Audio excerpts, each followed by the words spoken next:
Good morning to all of you today. I hope you're well. It's yet another week, and here we are again in our pajama talks on a Saturday morning, 6 a.m. Today was a bit tough, guys. It was a bit tough to wake up so early. Akubandi. It is the coldest week of it's been the coldest week of the year, and I'm hoping the situation gets better as we go along. I hope the coldest days are over and we can be able to warm up.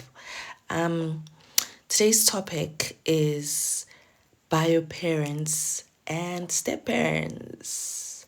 How do we improve our relationship? What is your relationship like with your bio parent or the step parent? Is it going well? Is it not going well? What have been your challenges around step parenting and co parenting? It's not an easy one, I know, but we need to talk about these topics so that we can be able to work through them and support each other. I think the biggest troubles that we face in blended families is the relationship mainly between the the bio parent and the step parent. And the reasons for this is ego mainly. The bio parent feeling like they are the child's parent and they don't need support raising their children, and the step parent most times feeling like they are the new kid on the block and they also want to protect their relationship, and therefore they will try to exercise their power, and you'll find that both parents are pulling towards different directions and not working together in order to build a stronger, unified family. I know that oftentimes we think that we aren't family, and a lot of people will say, no, we're not family. They've broken up, so she's no longer a part of our lives, or he's no longer a part of our lives. But in reality, when you do have children, it's pretty hard to separate the two. You cannot separate a child from their parent, number one. Number two, there are certain instances where you just need or have to communicate. As your child grows up, they go through certain changes. They have to start new schools. They move to a different location. They start university. They have children. They graduate. They move from grade 7 to grade 8, which requires a bit of work from both parents. You have to sit down now and engage on what do the next steps look like for you. What do the next steps look like for your child? How are you going to work through the financials, visitations, and so on now that situations are changing? So when the step parent and the bio parent do not get along, it makes these exercises quite difficult for both the bio parents as well as the child, and most importantly, your children. Hi, Stayela, how are you? I hope you are good. I hope you are good. So the relationship, as I said, between a bio parent and a step parent is very, very important. It doesn't have to be a relationship where you become best buddies. No. It doesn't have to be a relationship where now, because I'm saying that you are family, that you have to be now this family that spends every weekend together or whatever. But it has to be a civil one through setting the right boundaries between you and the step parent or you and the bio parent, being respectful towards each other, putting your egos aside so that you are able to work together in building that relationship.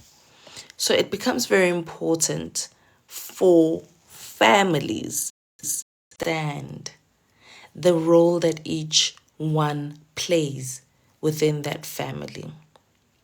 Good morning, Spo say to Dlamini. I hope you are good as well. We have to understand the influence, the role, and the power that we have in our families. And I think each and every single parent in this equation has power. Each and every parent in the relationship has a responsibility, and each and every parent has some level of accountability, and they have actions that they need to take in order to ensure that this child is able to grow in an environment that is healthy. We tend to miss this a lot, and we often tend to focus just on ourselves and what we're going through and what we're feeling, forgetting that there's a child involved. Let me tell you why this is so hard for most parents, right? I am a human too, as a parent, right? I have feelings and emotions as a parent. And thirdly, as a person who's getting into this relationship, whether you have children of your own or not, when you got into the relationship, you got into the relationship because you fell in love with a particular man or a woman, right?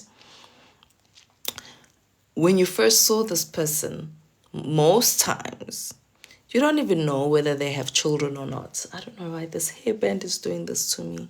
This is why I do not like weaves.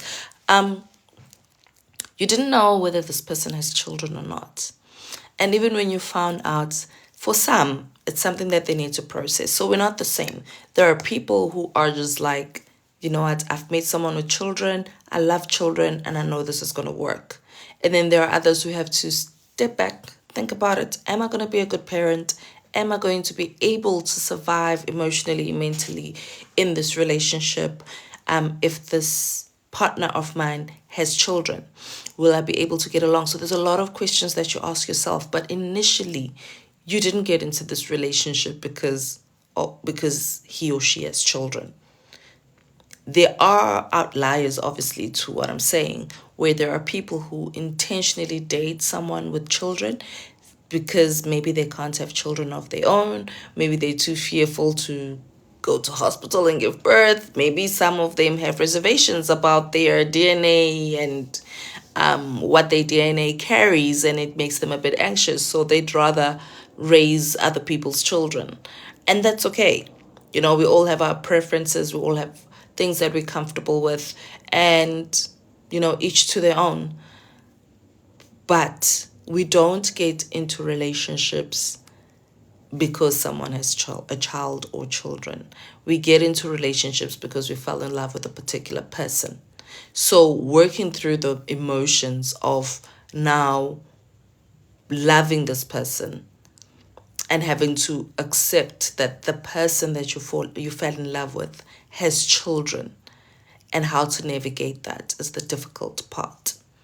And I've seen a lot of parents, step parents, saying that, you know what, I'm not cut out for this.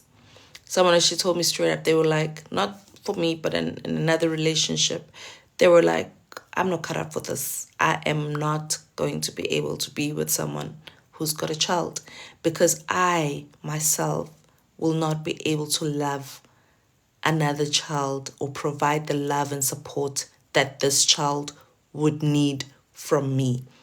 I'm incapable of doing that. And they broke it off.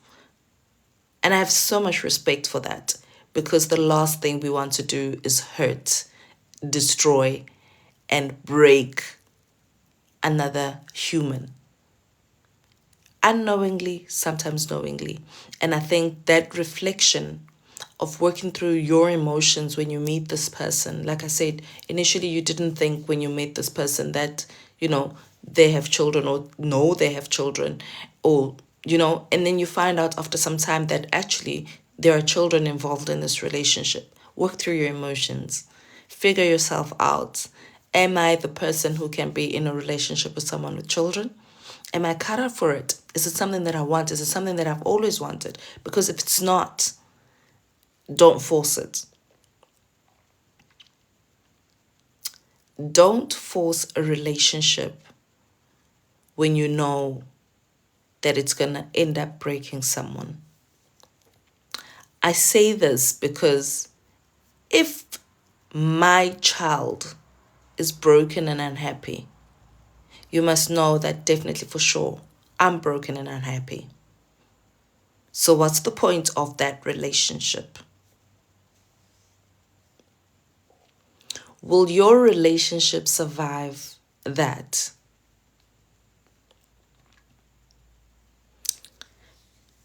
It's very, very important that we do that self-reflection when we get into the relationship.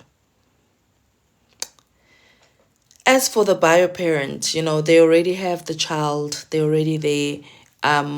They don't really have much control of, I can decide personally that I don't date. I can decide that I won't get married. Now that I have children, I'm just going to focus on my children. And we've seen a lot of parents, both male and female. Oh, morning, Rahadi. How are you? We've seen both males and females. Ooh, I lost my train of thought. You see now, Rahadi, what you're doing to me. Where was I? So saying we don't get into these relationships because of the children. We get into the relationship because we fell in love with the parent. And I then went on to say you need to now do that self-introspection to see whether you'd be capable of doing this. We've heard a lot of times that love alone doesn't sustain a relationship. Love alone doesn't maintain the happiness in a relationship. There's other factors that will mold and strengthen your relationship over and above love. So it's quite important that you put in the effort in yourself first before you look at another person, before you look at your partner, before you start blaming your partner's children or your partner's ex. Do that self-introspection to see, am I capable? Am I willing to do this? Will I be able to love this child? Yes, I love, for instance, in my case, I love this man. But will I be able to love everything that this man comes with? And that includes his children. Will I be able to be a great parent figure? Turn off the light. What the hell? I'm not sure what you mean. Okay, I think this is just distracting. Prince, I'm not sure what you're talking about. I want to give you 2 seconds to explain yourself. If you don't, then I'm just going to block it because it's a bit distracting. So it's very important that you pay attention to what your capabilities are. And then you go on further to understand how you would survive in this family and what role have you been brought in to play in this family. Because each family is unique. Each family has its own challenges and each family has its own strengths. Yeah? Therefore, it's important that you know what role you are coming here to play. And I'll make an example. Some blended families, you get there, the mom is comfortable with you coming into the picture, your partner is comfortable, your partner has been able to establish boundaries with the ex, and so has the ex, and they respect those boundaries. the children love you, but the children are struggling, maybe emotionally or mentally, with the transitions that have happened. There, you are required to support this child, but without overstepping or judging this child or making them feel some type of way because they aren't able to navigate their emotions. You need to understand the role that you're there to play as a step parent. And then I'll move on to the bio parents. So bio parents are twofold. There's the bio parent who is your partner, and then there's the bio parent who is the ex. The bio parent who is your partner is the one that I would say owes you everything. They are responsible to making sure that in this relationship, you are kept in the loop with what happens with the children, with what happens with the ex. They are the ones that are responsible to make sure that in your relationship or marriage, that you are comfortable emotionally, mentally, physically, and secure. Yes, there's a part that you need to play yourself, but it's important to understand that the partner that you're with, so as a partner, as a biological parent who has now brought in someone else into this relationship, you are accountable for your partner, not your ex. Your ex can choose to behave in any way that they want to behave. But the person who will protect your partner as a step parent in the relationship is you. That accountability and responsibility lies with you. Most importantly, when you are choosing a partner, choose a partner that will be good for both you and your children. Like I said, love alone is not enough. And we've seen this a lot in many marriages where relationships break down because of finances and not love. Where relationships break down because of a lot of other externalities. This could be the extended family chipping in. This could be friends. This could be actually even work can get in between partners. Your priorities can come in between you two. So it's important that when you bring someone into your family and you are starting a blended family, that your partner is comfortable, but also that you would take a step back and assess this person. Understand your family. Understand your children, their needs, their attitudes, their characteristics. Will my child be able to get along with this person? Is this person good for my child? Is my child good for this person? And I say this because children can influence your relationship, and I think they actually influence your relationship a lot. We tend to forget how the impact that children have in a relationship, even in nuclear families. So in blended families, the most difficult part is that the crack is seen. It's very visible. That weakness in your family is very visible, and it's big. It's like you can have a beautiful home, a fantastic furniture in your home, very well decorated home. And when people come in, it smells of vanilla and ice and all things nice. I mean, it's cold now. You get there, it's got central heating and everything, hot chocolate with marshmallows. Everything is comfortable. But because you're in a blended family, the crack is right there. Whether you say it, whether you ignore it, whatever you do, when people walk into your house, the first thing that they see is that crack. And the first thing they will talk about is that crack. Your kids know it. Your partner's ex knows it. You know it. And everybody else knows it, whether you talk about it or not.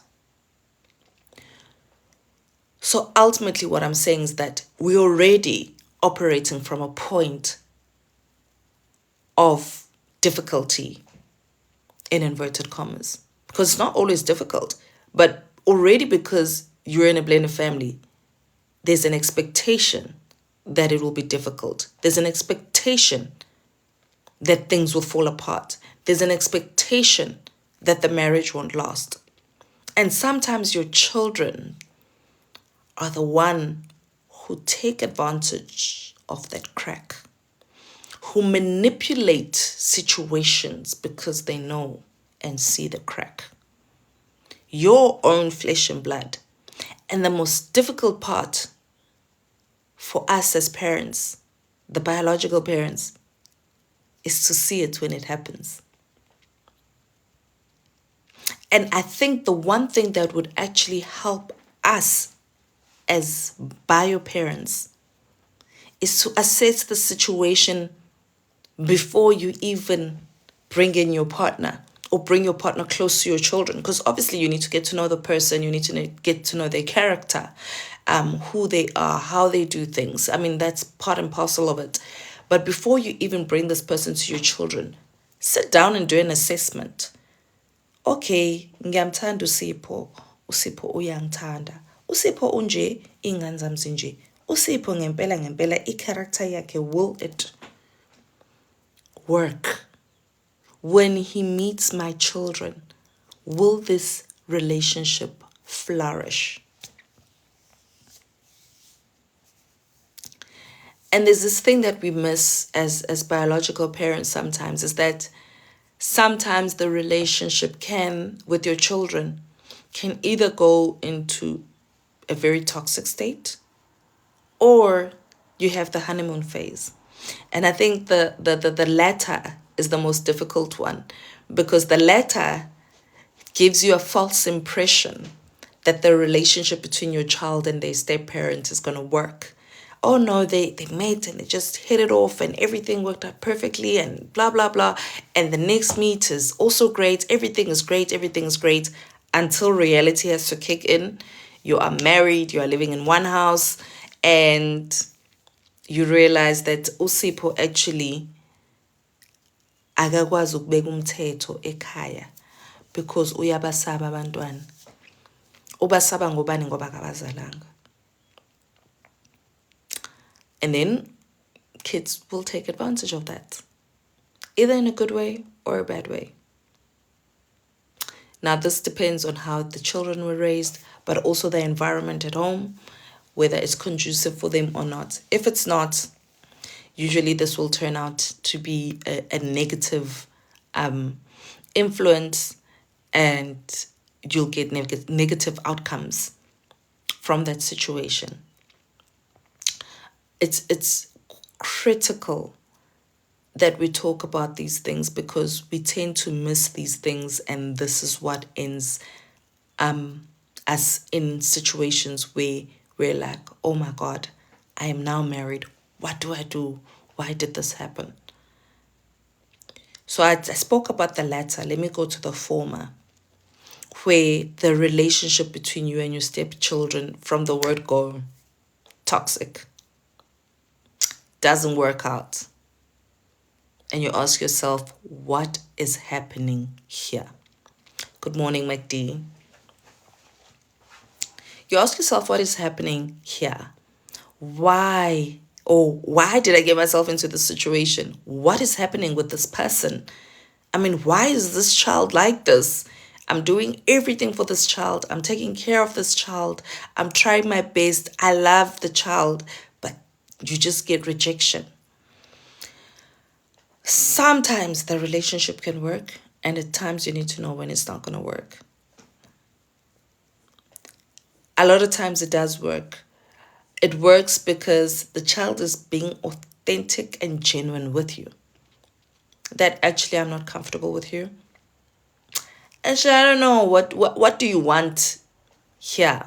What do you want in our lives? What are you trying to achieve by being my father's or mother's partner? What do you want from her? Where do you work? What do you do? Where are you from?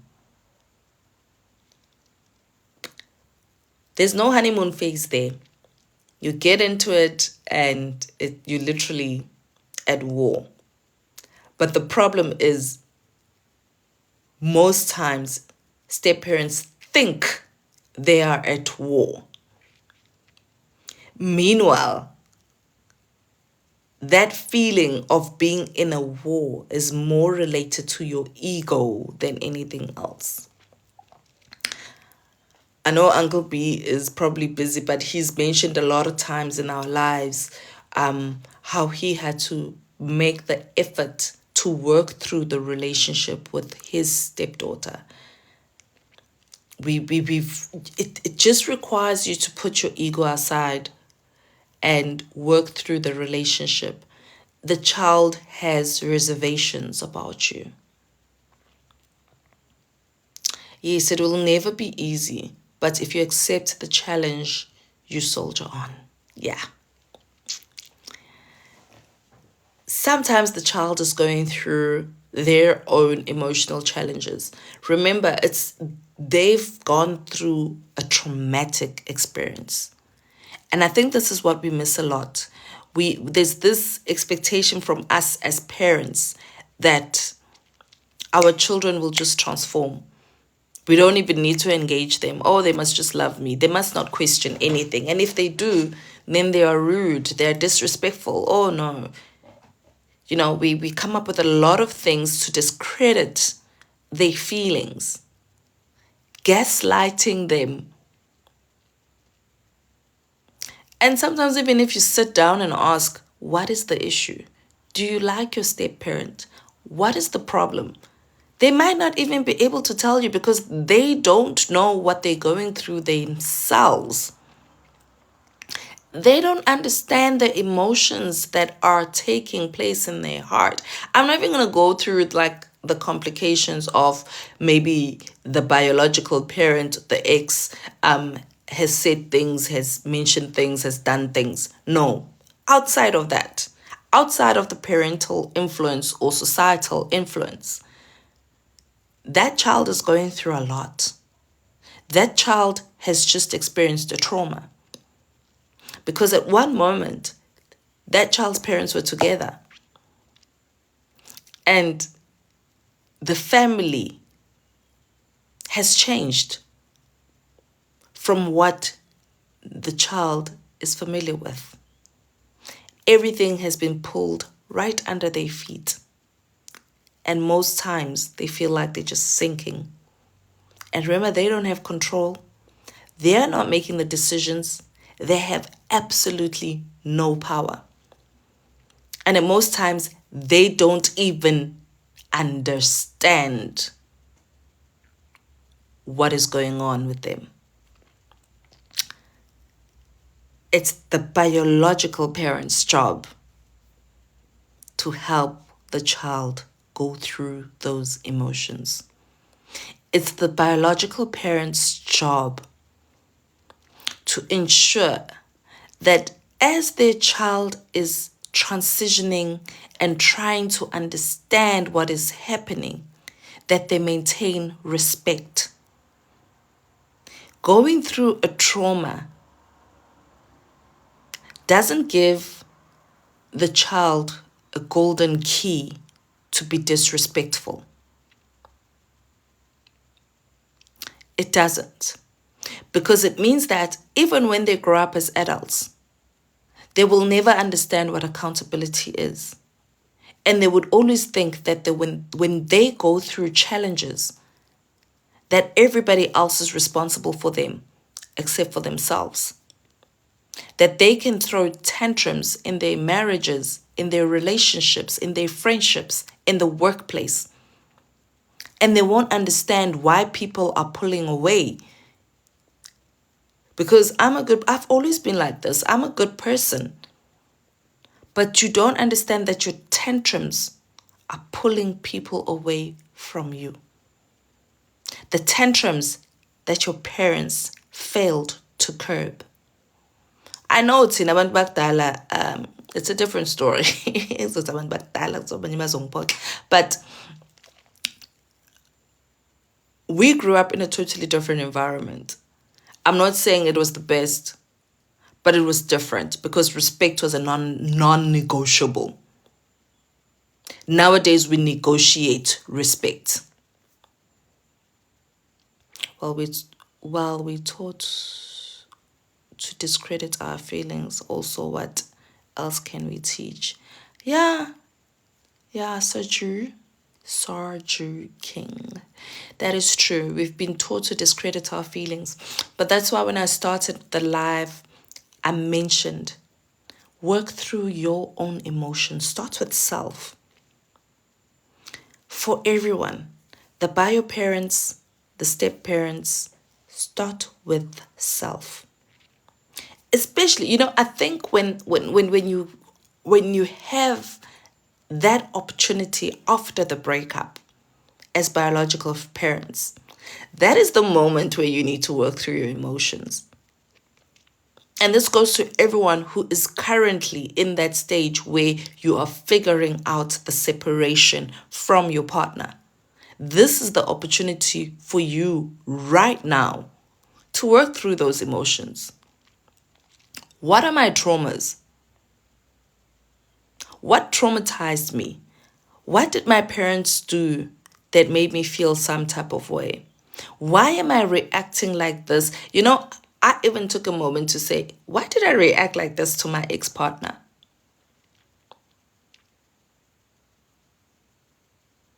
I have a dot between my eyebrows.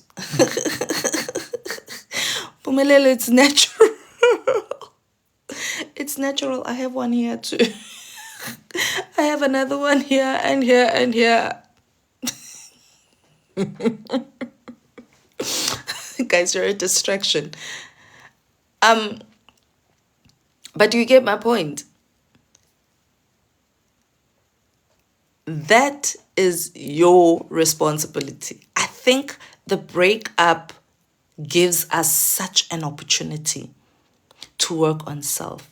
And each and every breakup, and it's unfortunate, now we're older, we've gone through a few, but if you are in a stage in your life where you are not even when you are actually in a relationship, but I'm just saying, even if you're in a point in your life where if you're in a point in your life where you are not in a relationship right now, that gives you ample time to do the self-work,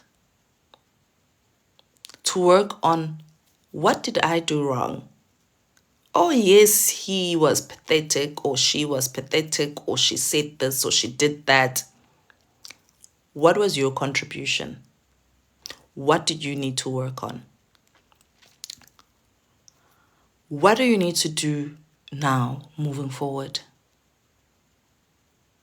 These are the things that we need to work on ourselves so that we are able to become better parents for our children. So it's very critical. Yes, we were shut down. Yes, our parents shouted at us. Yes, or something like that. But we were meant to be seen, not heard. Something like that. That was a thing back when we were growing up. That is what our parents were saying. And I'm sure Nati must and our children are our age. So the same thing.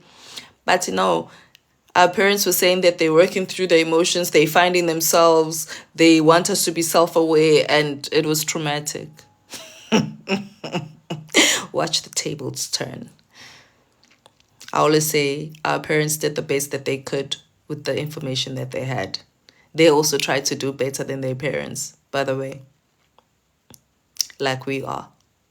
So let us not take it lightly. They tried to do better.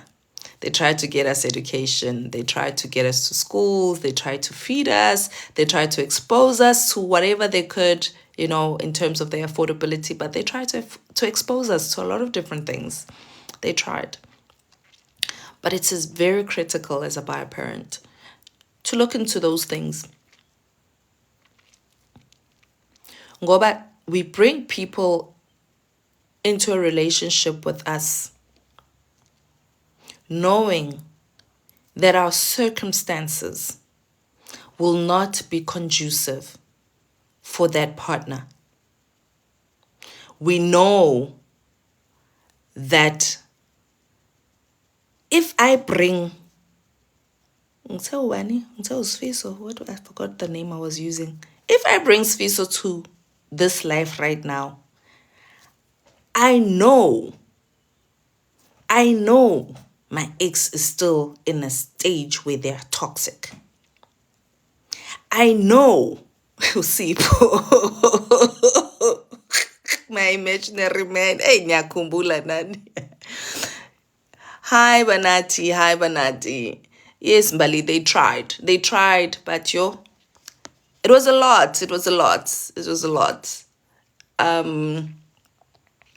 Yeah, unconscious parenting.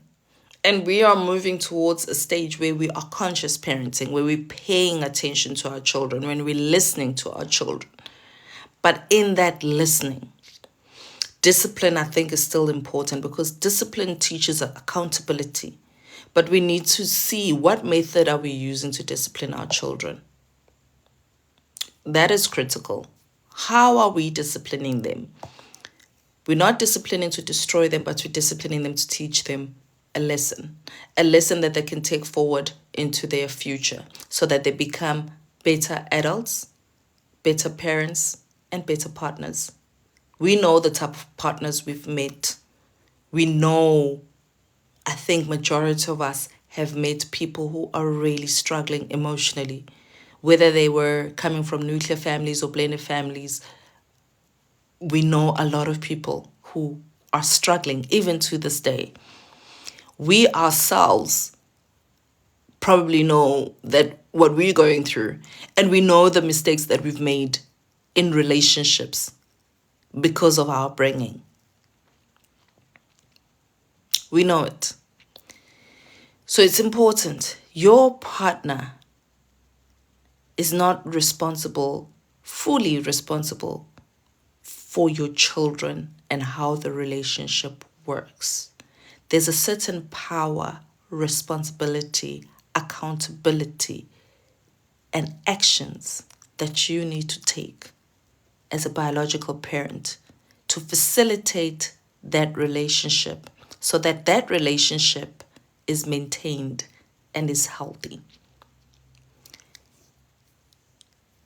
It is also important for you as a biological parent who's bringing in the partner to control and put boundaries. Let me not say control. Control has a negative connotation. To put up the right boundaries with your ex so that your partner is protected. We know our exes.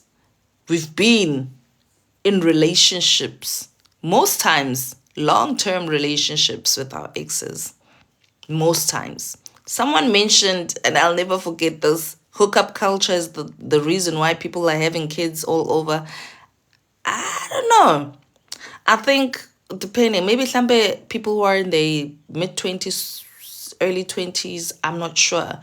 Because, I haven't experienced that. But in most cases, people who are, I think, over 30, maybe over 35, going up, most of them were in these 10-year, 15-year relationships, high school sweetheart relationship, varsity sweetheart relationship, first job sweetheart relationship, and you dated this person forever and you ended up having children.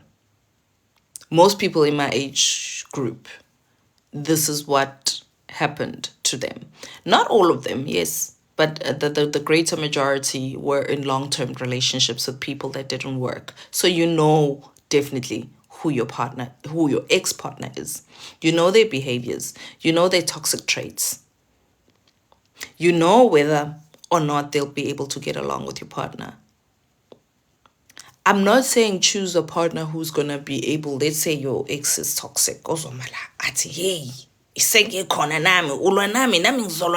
No, no.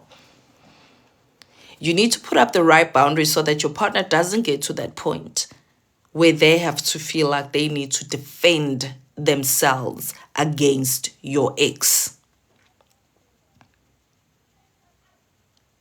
Where your partner now has to pull up her boots and put on some gloves so that they can usipho manje sekumele ahamba yolwa no Senzo ngoba kumele usipho manje afile like kumele protect relationship yakhe nawe ngoba wena you have not put up the right boundaries and you have not worked on the measures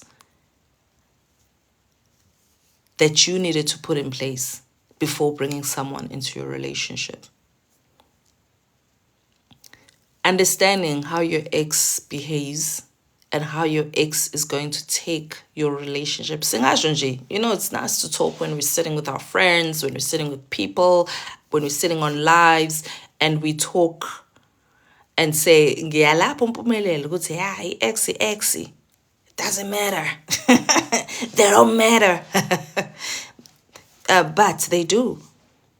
They do, because so long as you want to have a relationship with your children, you got to have to deal with the ex.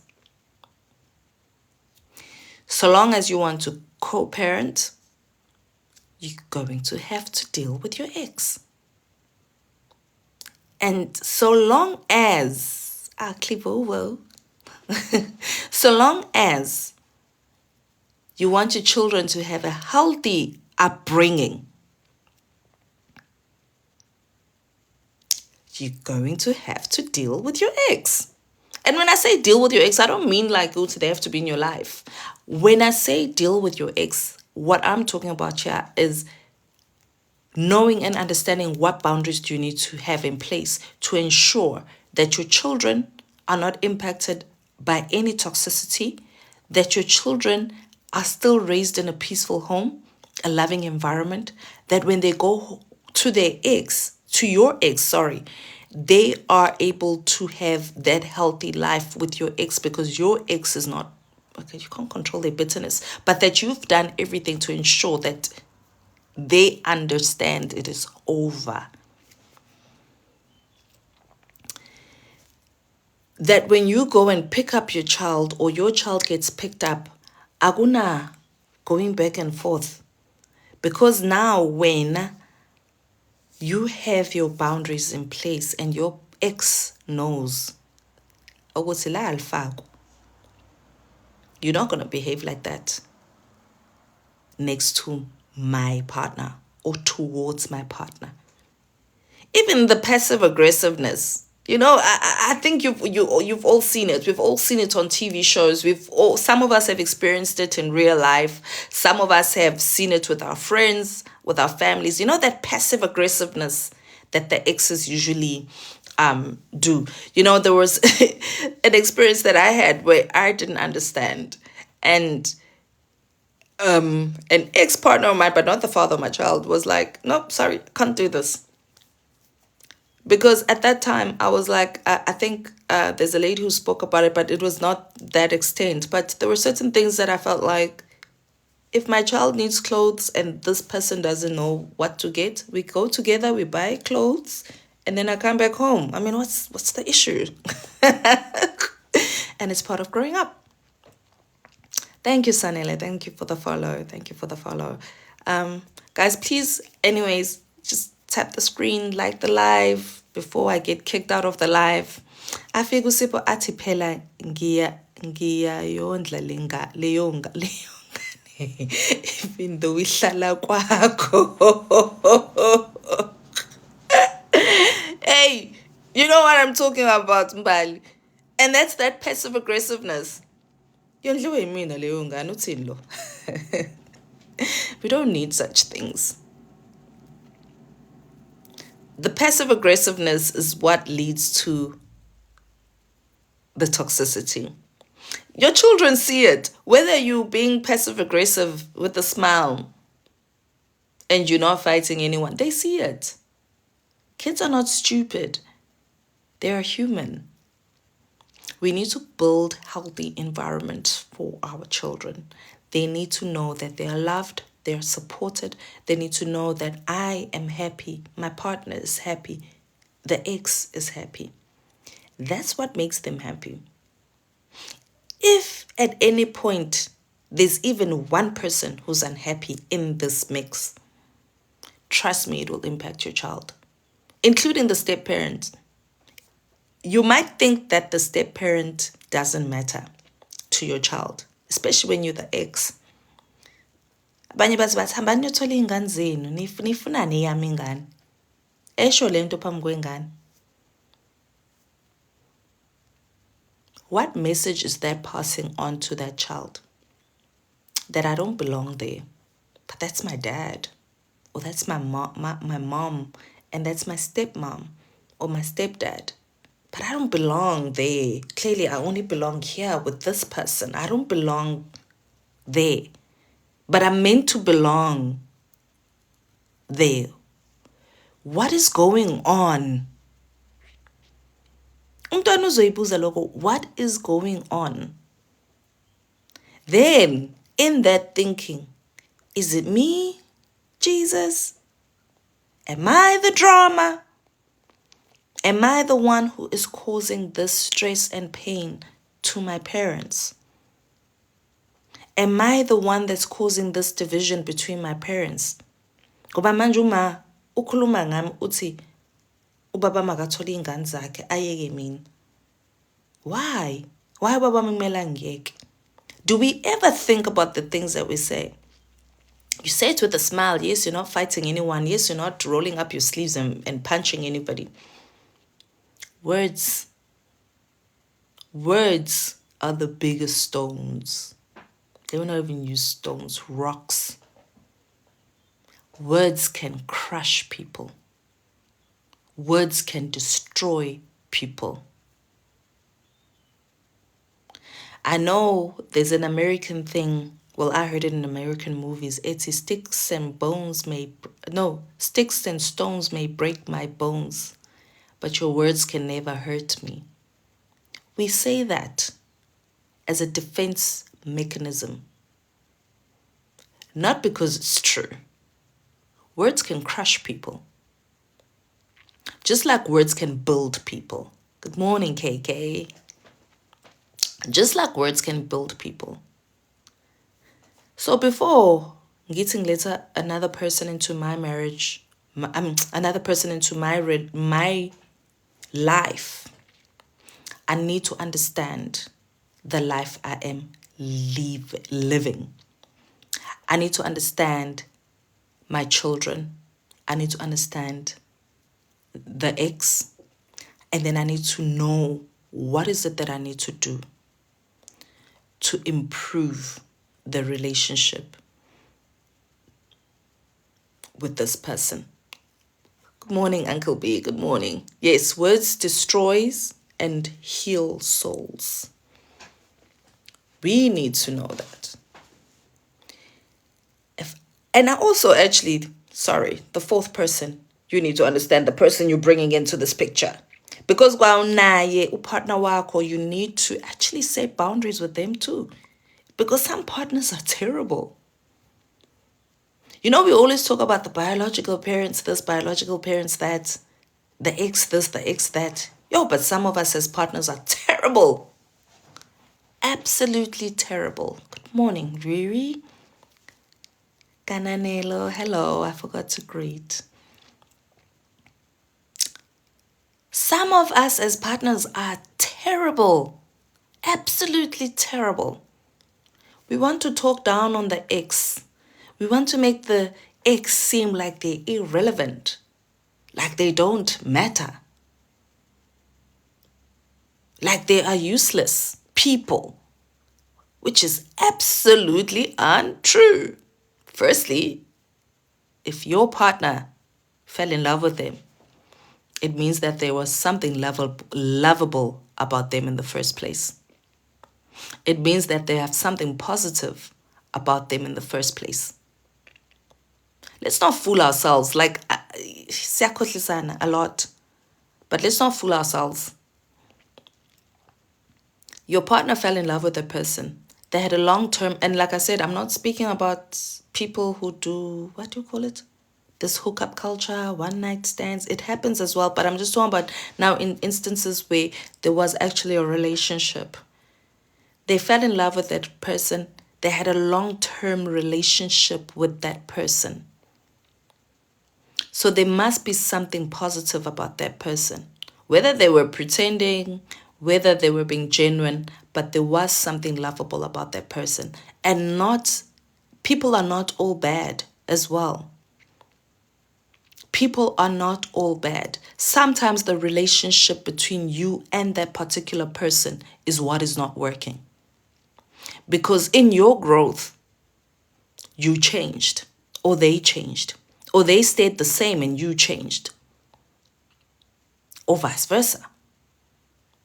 Something must have happened to get you to a point where you were like, as in it's not working out, or them saying it's not working out.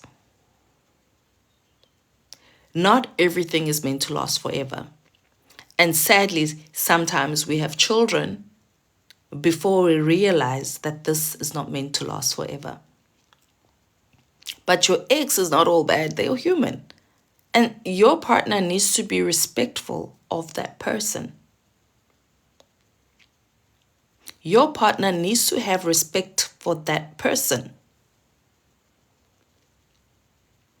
Treat them with respect, talk to them with respect, talk about them with respect.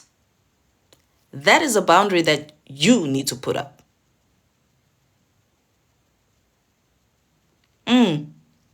Kananelo. We do that. We blame the other party to hide our behaviors.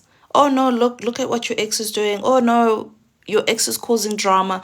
Oh no, your ex is taking all the money because maybe they're not working a great job like you are. Why do you have to pay for everything? Clearly,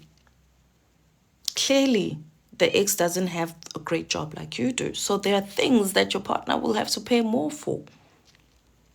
And as a partner, as the biological parent now in this case, that's where you put up your boundaries. And I think coming up front with these issues is the important one. Like I said earlier, finances are the one thing that break a relationship. So you need to be clear. This is where I am. This is what the relationship I have with my ex. This is how we're raising our child. How comfortable are you with that? Because you're not going to stop paying school fees for your child now that you have a new partner. You're not. That would require a sit down, but also an affordability assessment between both biological parents. That's why we can say our ex must stay in the past. But now you've got a partner who says, I'm not comfortable with this. What do? You need to talk about finances. Who do you need to talk to about finances with? Your ex. Because it's their pocket now that's going to be influenced. If, according to me or us as exes, we said, you pay for this, you pay for that, I'll do this, I'll do that. Because your affordability is that, my affordability is this. This is how we're going to do things. And now I have a partner who's uncomfortable about certain things. That requires a renegotiation. You don't just decide when and now on your own, now I'm not going to do this. You need to go and renegotiate with your ex and say, this is where I am. Can we consider a cheaper school because this is not going to work? Because now, Vele, with your partner, you will plan to have children. You will plan to have a future. You will plan to buy a house. You will plan to get married. And that does affect affordability. And that's another thing that exes do. Then they blame that situation with, now that you have a partner, you don't do anything for our child, or you want to do less for our child, or because you have a partner, things for my child must always stay the same. Guys, they can't. Because even if they were with you and you had now a third child together, the finances are impacted by that. And now you need to rethink. Ukuthi njengoba now we have 3 and not 1 child. Let's say you have twins after your first child. Clearly, your first child can no longer go to private school if you can't afford it anymore. Clearly, you have to sit down and say, hey, Fetu, let's see now, where are we sitting financially? Ufunda bani manje eldest, ufunda grade 7. Perhaps let's consider a public school for high school rather than a private school, because now there's 3 kids. We no longer have 1. These are things that happen in nuclear families. Why is it such a problem when it has to happen in your blended families? Gananelo says, someone I know, his girlfriend moved in just after the wife moved out, and he still blames the wife. I need to understand the one, Gananelo. The girlfriend leaves, she will be blamed when the new one arrives. These are people who don't want to take accountability. I tell you. Like I said when I started the live, I said that we all have a role to play in this. We all have things we are responsible for. We all have things that we are accountable for. We all have things that we need to take action on. There's one I'm missing. But there are roles that we need to play. And that's the accountability part. You cannot continuously blame other people. You have a role to play in your breakup. You do. You do. You have a role. And please, this is going to be a sensitive one. Don't get me wrong. But I'm just going to make an extreme example. Because even when you are in a relationship where you are emotionally or physically abused, you have a responsibility to self to say, I'm getting out of this. Sometimes, though, it's difficult because of the manipulation and all the things that we go through in those abusive situations, that we stay longer than we should. And that's the accountability that we need to take. Sometimes we stay longer than we should. Sometimes we want to see the light when there's no light. And we keep on holding on to that light because there was a promise, especially with narcissists. There's this promise that has been made, and you keep on believing that this will work out. I know this will happen. I know that she or he promised me this. I know they said they would study. I know they said they would work and get a job. I know that they said they will stop drinking. Eventually they'll stop drinking. Let me pray about it. And you keep on trying and trying and trying, and it's already failed. I don't know who I was listening to, where someone was like, sometimes we overstay our welcome in certain relationships, not just friendships. Even when the sign is there that you needed to leave.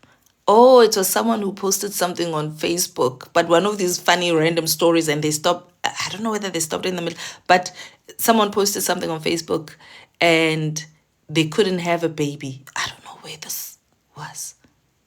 Oh, yeah, but it was a post. And this lady saying her grandmother met her grandfather. They couldn't have babies for years on years on years. Then she told the neighbor, I'm trying to have a child with my husband. Couldn't have children. And then the neighbor, behind her back, took her daughter to go sleep with the friend's husband. And they had a baby together. Grandmother still stayed until she had her own child. And then when she had her own child, eventually she had a son. Then after that, Umkhulu still goes, Umkhulu's family still says, 1 child is not enough. You need another wife. And I don't know whether he got 2 other wives, and then there were more children, to a point where they said, oh no, this one is not good enough. Get divorced. But someone was saying in that, on the comments, the sign was already there. That this man didn't appreciate you, that he didn't love you. Firstly, the fact that you couldn't even have children together was a sign. But secondly, the fact that he even cheated with the neighbor's child. Well, probably not neighbor's child, probably someone your age, let's say neighbor's daughter. It's a sign that he was never committed. But we still stay. Oh, guys, please like my live. Guys, please like the live. I'm getting kicked out now. They say they'll close it in 5 minutes. Please, ngiyacela, please interact. Otherwise, they're gonna close me down. Unless if you're tired of me, I mean, yeah. It's the Nyaupe effect. Rahadi, please come up. I think I've said enough. I've spoken. So the topic for today, before I bring you up, and Uncle B, if you're still here, the topic for the day is the relationship between a step parent and a bio parent. How do we make these conducive? So when I started the live today, I started with the step parent, then I moved on to the bio parent, and then did I go to the ex? Ish, the ex. Give me 5 minutes to go to the ex. It's just that I kept on touching on the ex as I was talking. So when you are the ex as well, it's important. Boundaries are important. And I was saying earlier that, there's an opportunity when the breakup happens because, most times we see it as, oh my gosh, we've broken up, what's happening to my children? But that is an opportunity for you to do the self-introspection. That gives you an opportunity to work on yourself and really work through your emotions, reflecting back on where did I go wrong? What did I do wrong in my past relationship? And what do I need to take forward with me into the new relationship so that I don't make the same mistakes that I've made?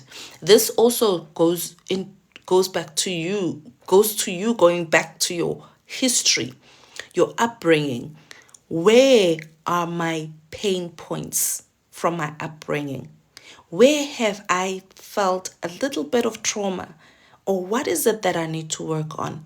Because I was impacted by a bully long, long, long ago. And now this impact has translated to this in my adulthood. I've developed these certain characteristics and traits that are now not conducive for my relationships in the workplace, at home, and with friends. What do I need to do to get rid of these traits? Where do these traits come from? What is the source of my pain? What are my pain points? How have these translated in my adult life? What do I need to do to change this? It's absolutely important that you do that. I think what makes the relationship with the ex and the step parent difficult at times, as an ex myself, my difficulty was feeling like I'm losing my child. That was my difficult one. I think I was lucky that at the time my ex introduced my daughter to her stepmom.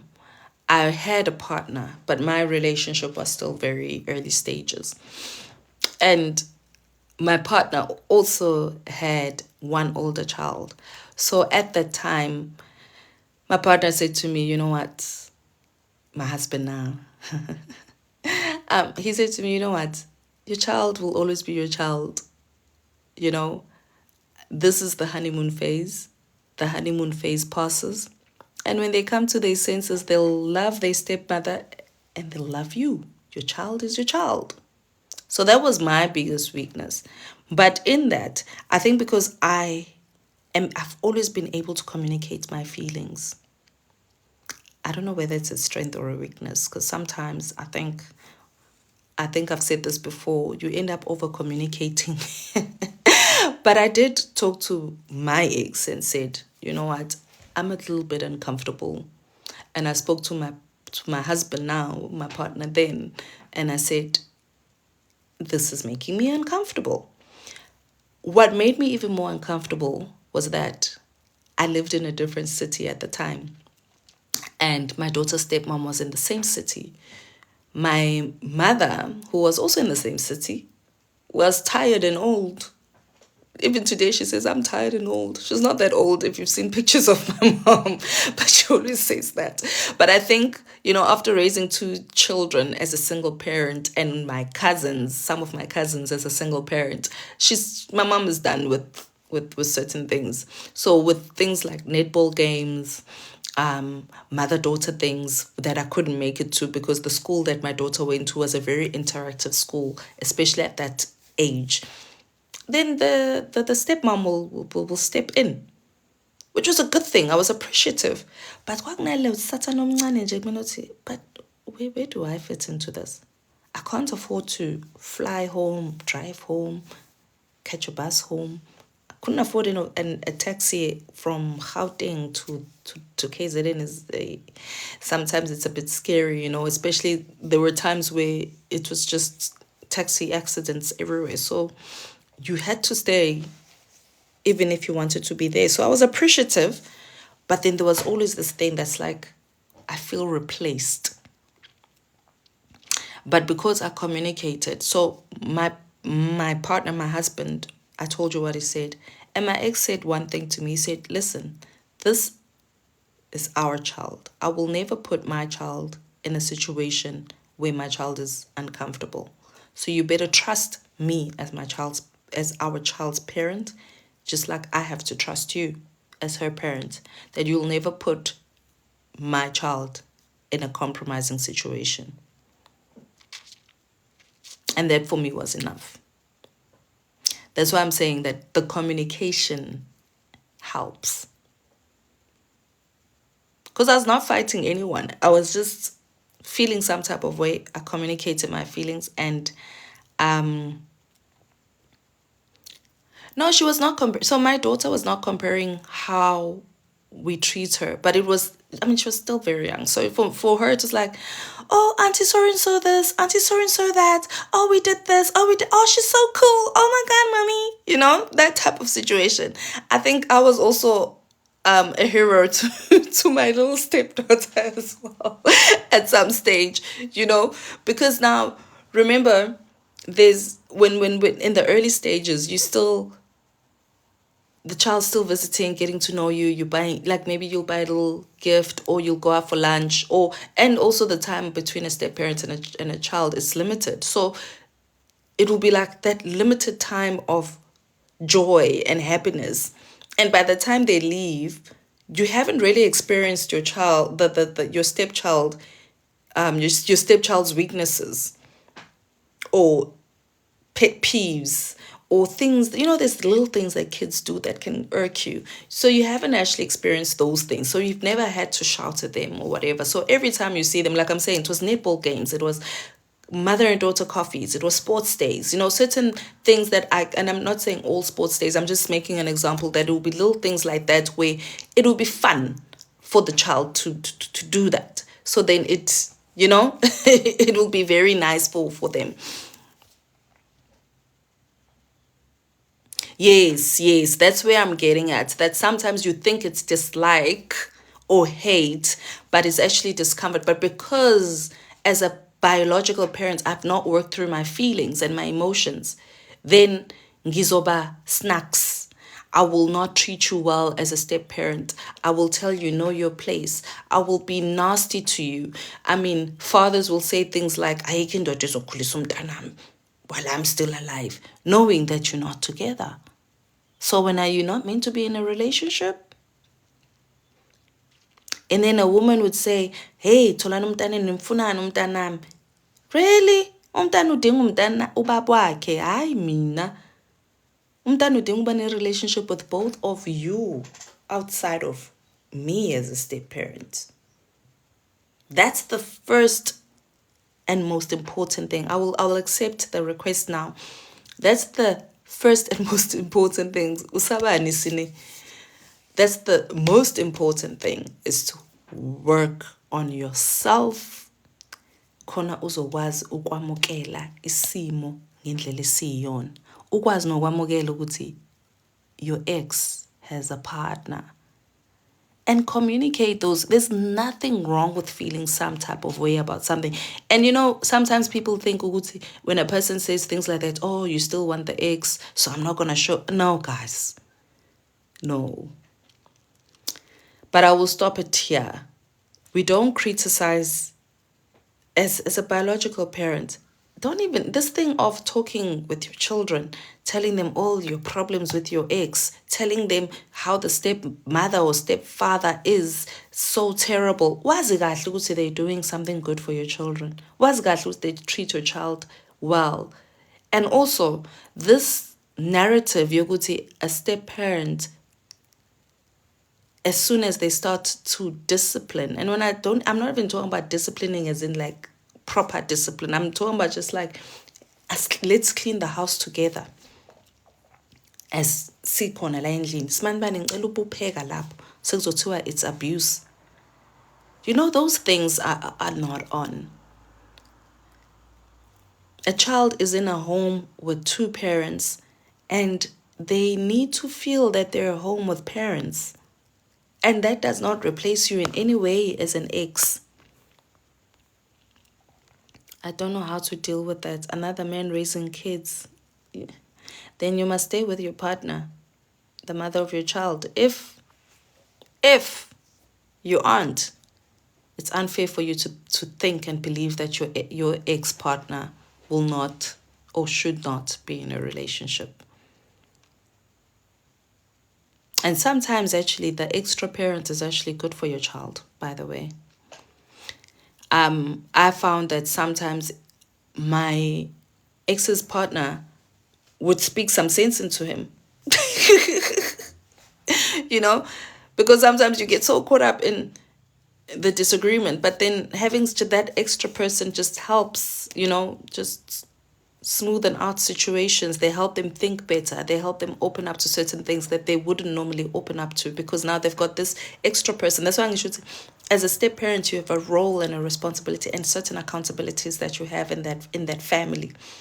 That's your family, and you could either be the glue, or you could be, what takes our glue? The water or the oil that separates from the water, that keeps everybody apart. It's up to you. Like, other kids don't accept stepdad easily. Yeah, true. Mina, feel for the kids because they are forced to love your partner because of you. Are they though? They're not forced to love your partner. I think the kids are expected to respect your partner, not to love them. They're not expected to love them. And I think that's one thing that parents should understand. And Uncle B has said this before. The children don't have to love you as a step parent.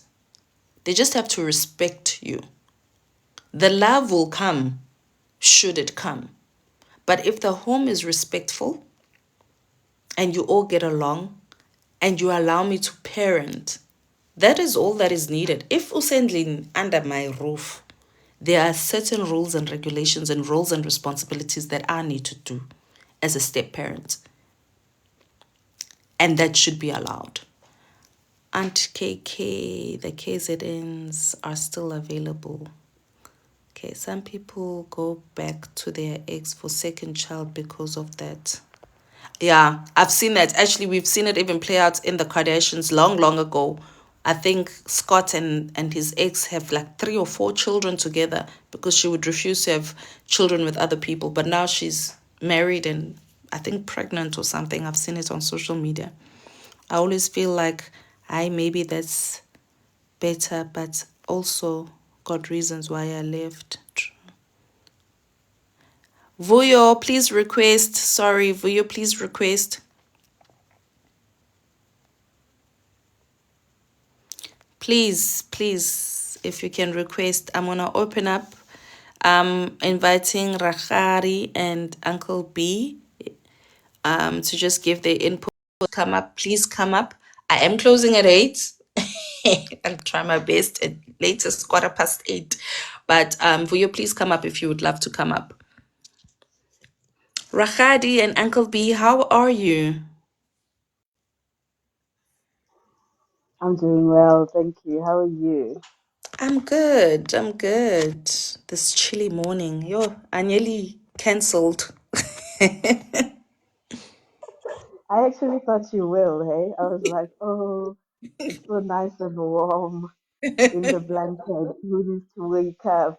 Yo, I don't want to lie. It was very difficult today. I see Uncle B is struggling to connect.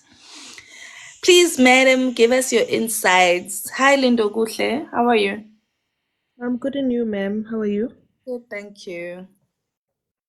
Yes, let's unpack indaba yama stepchildren. Mm, Yeah. Yeah. We meet as a couple, we fall in love, we break up. mm, Sharp. Let's keep the interest of the children in mind. That's what I believe. mm, And everything that you say, keep the best interest of the child in mind. mm, I'm a married woman. No? I'm married to a man who had a child before he met me. He told me one thing this one time. He said to his baby mama, in Xhosa, I'm gonna say it in Xhosa. mm, That's how he said it. Andifuni nangelanga elinye nje ukuba wena uveze umntwana wethu ku-boyfriend yakho. He said he said that to his baby mama. And I'm like, my guy, do you realize that that statement that you made is not healthy? You've broken up with her, now you're with me. And when you say that to her, she can also say the same thing to you. mm, It means that your children won't know each other. mm, Your children won't know each other. You have to trust her. You have to trust her to have her child's best interest at heart. She's not going to link up with a man who's not good and healthy for her child. Same with you. You understand? mm. Yeah. Sure. Then that's what I was talking about earlier with things for no reason. Mm. Uncle B, how are you? Yeah, greetings, saints. I'm well, Zama, and how do you do? Congratulations, man. I know that we missed one another over the week, trying to get hold of each other, but yeah, it couldn't happen. But Mm. congratulations, man. I hope you highlighted. Let me not be the one, but just to say congratulations. I think people are asking themselves. I think people are asking themselves if you are actually pregnant. No, it's not about that. But yeah, just saying, just saying, happy. We feel very proud of you, and thank you so much. Dumela Rakadi Lerato, Until Indugushe, and Uncle Gentleman. Morning. Dumela malume. Amen. Yeah, I don't know if you want me to just go into it, Let me just declare something. or just Lerato, quickly, or just it. Lerato saw a picture, but that's not the picture. It's another one. That picture's from last year. I always reveal things much later. But let's continue with the topic. Oh, You can Good morning, continue. y'all. Mornings, Josie. Morning, How are Joseph. y'all? Uncle Joseph. Awesome, and how are you, man? I'm okay. I'm okay. Yeah, What's happening here? yeah,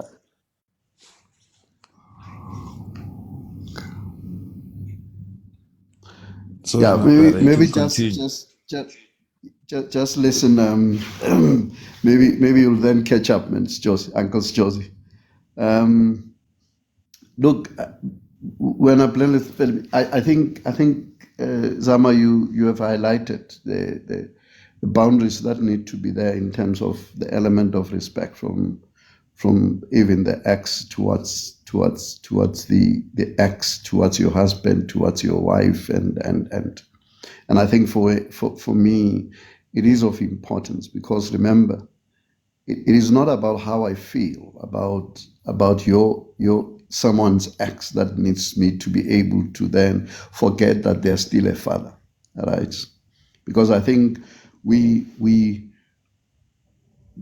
maybe people are a bit, I think to a point, not even a bit, but we tend to be either beat ourselves or over jealous about the fact that ukuthi abantu basathandana, because we are not even certain about our our our ourselves being grounded in the relationship. So you'll always be thinking, if they talk about the child, if they have to talk about, and besides, I mean, these are the parents to the children, by the way, right?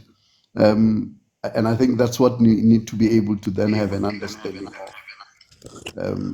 I'm getting a feedback. I don't know, Josie, if you perhaps mute. So and where I'm sitting, I think we need to give the exes the respect that they need to be able to have towards their children. In terms of the relationship that they need to be able to have with their children, but also with their mothers. Because remember, one thing that you need to be able to understand is that you are not meeting this particular person who has never had a child with your current. I mean, they have a child, so you need to factor that one in your thinking as well. This is a person who has fathered my child. I mean, because now that is your child as well. He has fathered my child, but also he has a right to be able to see this particular child, because he is the father or she is the father. So you need to also be able to factor that one out. But then again, we cannot keep on blaming the exes. It's like we often, what we often do when we do that, it's like we are saying we can't be seen to be faulty as well. I mean, all of us, all of us, we have our own, call it smallanyana, bones in, dead bones in our closet. There's something in our closet but the problem then becomes when you want to paint the other person you don't know that particular person. You only heard about what that person has actually said. You've never had, most probably, even a conversation with them to be able to get the other side of this particular person. And I'm just saying that one thing that we need to be able to understand is, and that is why it even happens even in jobs. When you get into a space, people will tell you how the other person bad they are. Experience a person for yourself so that you are able to make that particular judgment. But how then are you going to know this particular person if you're not even going to speak to them about this particular child? Let it be that you also, because remember, this child will also continue to be able to go to this particular person that you do not want to have a relationship with. And when the child, because remember, you might be saying things about the mother or even the father who this child would actually go to.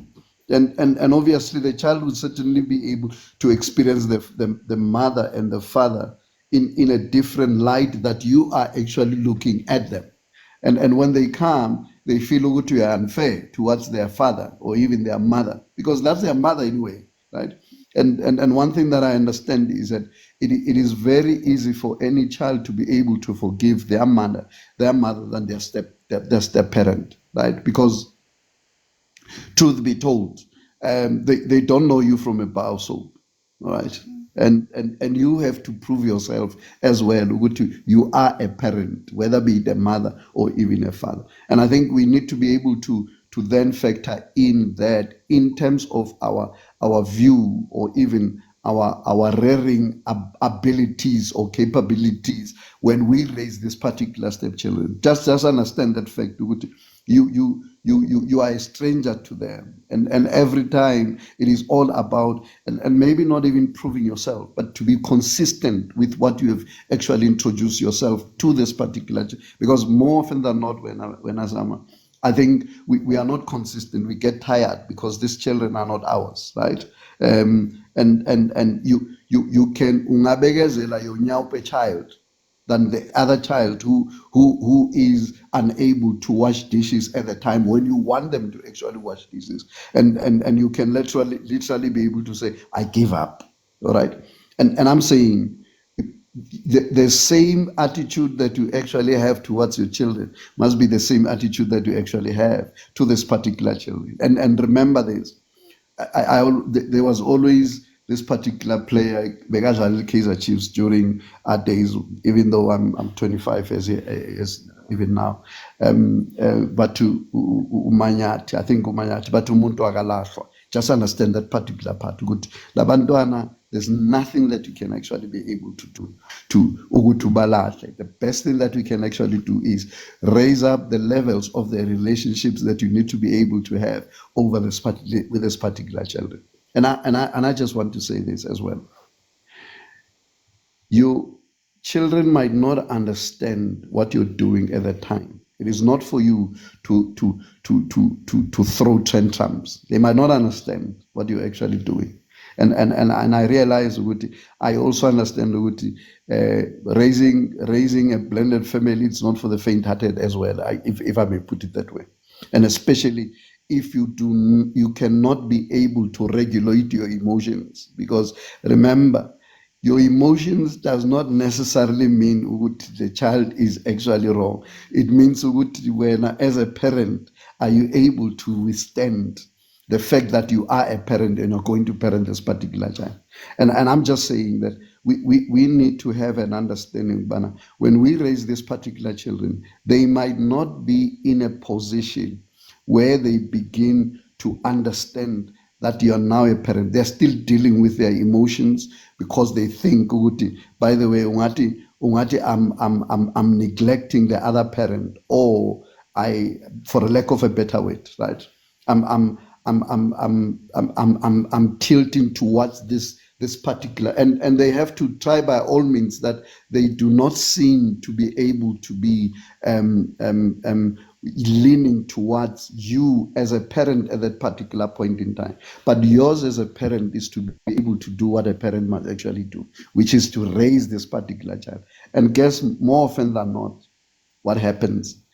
Children at some point are able to have an understanding with it, but this man was a father, this woman was a mother. It is not about how they treat you at that particular point in time. They might not even realize that. But I can tell you this much. In a long haul, they are able to have an understanding of that. But also, I do agree with you. Let's respect this particular axis, and that is why I often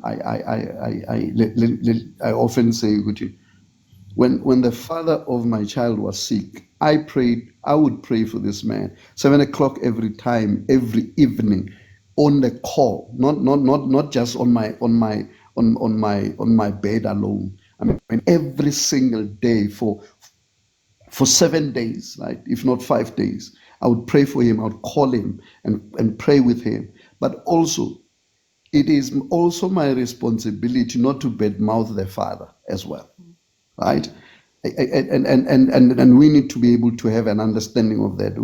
You can't badmouth ubaba or umama womntwana, because the truth will ultimately be able to come out, however it actually comes out.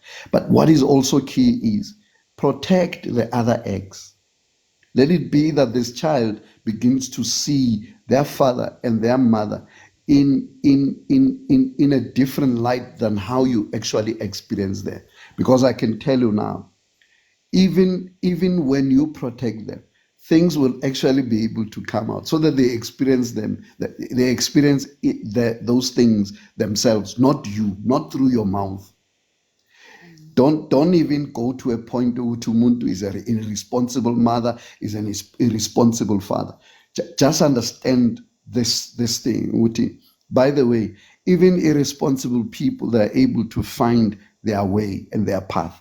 But you would have left that particular child with an ink throughout their life to be able to say, my father, my mother is irresponsible. And including the baby mamas, or even, not even baby mamas, but even the same, the exes that you're actually staying with, must not badmouth their father, the father of this particular child. There's no need for you to be able to then do that.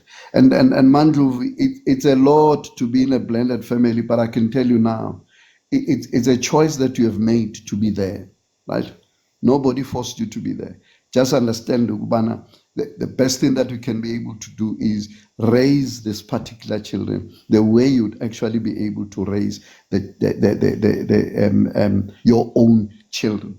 Whether you're a woman, whether you're a man. I know it gets frustrating sometimes because you think, oh, they don't love me. They don't have to love you. You just have to be responsible for raising them. And I can tell you now, it pays off at the end. I mean, just to say this, my daughter, stepdaughter, just bought me techies. I mean, she just started working. I mean, in a week. I mean, in about was it 8 months ago, right? She just bought me very expensive techies for that matter, right? And I'm saying, and you're actually asking yourself, I mean, this is a child who did not want me at all when we first met, right? Remember that? I told her about that. This is a child bengangangifuni at all. She would not even greet me on a passage. Konje ngishade nomamakhe, right? And like I would greet Sawubona and she would just be quiet. And I can imagine it boiled the mother. But I decided which is law, umntwana, and for me, I'm going to treat her as a child, despite the fact that cooling. I mean, more often than not, we I don't know what's happening. Is it me? Okay. More often than not, you know, it's like it's no longer a calf now. Is a cow, right? But May but I I've also interject? Just let him finish, please, Sis Linda, and then Okay, just it's going to be 30 seconds tops. please let him. Allow me to interject. Please allow him to finish first, and then you'll come in. He's almost there. I yeah. just want to give everybody a chance, and then we talk after. Yeah. So I'm just saying, thank you, Sama. Sorry about that, Lindo. And I'm just saying, Uti, having to experience all those particular things. I think if I was somebody else, I would have actually not even I would have actually acted the way this particular child is actually treating me. But I'm saying it is of importance to also understand that you are the matured one. You are a parent here. You are not like this particular child. She does not understand the dynamics that you actually understand. So as a result, don't allow even your attitude to also be able to get to that point where it gets before you and begin to prevent you from being able to realize who this particular child is or be able to help them to become a better person. And then maybe let me just end it there. Thank you so much. Thank you, Uncle B. That is some really powerful thoughts, and I think it's in line with what Sis Linda, I'll come to you now. What she was saying earlier as well, Uguti, when I listened to her and what she said, her husband said that no man can be around my child, and she's the new wife, and she told her husband, "Listen here, that's not the way you do things. It's not fair on your ex that you would say that to her. You know, you need to trust her." And that's when where I speak about the role that you play as a step parent, and the role that your responsibilities as a step parent is to promote that unity as well. Not that you don't have feelings, your feelings matter, and your partner is the one that's supposed to nurture your feelings. But when you see that they're not going the right direction, to give them that nudge. Uti, no. You can't say your ex cannot have partners or bring partners around your child, where the child, when they come here, it's okay with you that they meet me. You know? Sislina Wutle, can you come in? I will just look. I think my battery is low, so I'm looking for a charger, but I'll listen to you and then I'll go get my charger. Oh, hello, my sister. I'm in now. Ma'am. I'm in. I just wanted to compliment our brother who was speaking just now. Everything that he said was so profound. Right. So profound. I am proud. I'm proud of him. And I'm happy to be in this type of a conversation. Here we are as parents. We are talking, we are speaking, we are advising each other, we are building on each other. I just wanted to clap hands for him. My brother, you are so profound. Thank you. Hallelujah. Yeah. I need to find these things. I know Usis Naled is always clapping hands. I mean, I don't know how to do these things. I just wanted to compliment the brother who was speaking just now. That was my only point of interjection. He was profound. Thank you. Thank you, my brother. Okay. Yeah, you can switch me off. You can switch to another speaker, my sister. There's the clapping.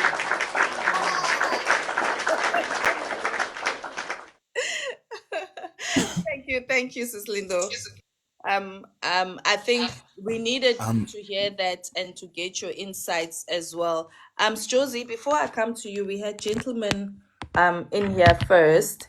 So I'd want to go to him and then I'll come to you. Good mornings. Good mornings. Morning, Mr. Gentleman. I foresee someone playing with a clap button for a while, like they found a new toy, uh, like a baby with a new toy. So just adding a bit of levity. It's a serious matter, but adding a bit of levity. I find I find human in serious situations. That's me. Sorry. Um. Okay. So I might sidetrack a bit, but bear with me. Okay. Okay. Um. I'm gonna make this a little bit more personal to me also, so you understand where I am. Um, my father passed when I was very young, right? My mom came in with me in a marriage, right? And my dad came in with my brother, yeah. Um, my father, I call him my father. I never say step. My father raised me to the man that I am to date, yeah.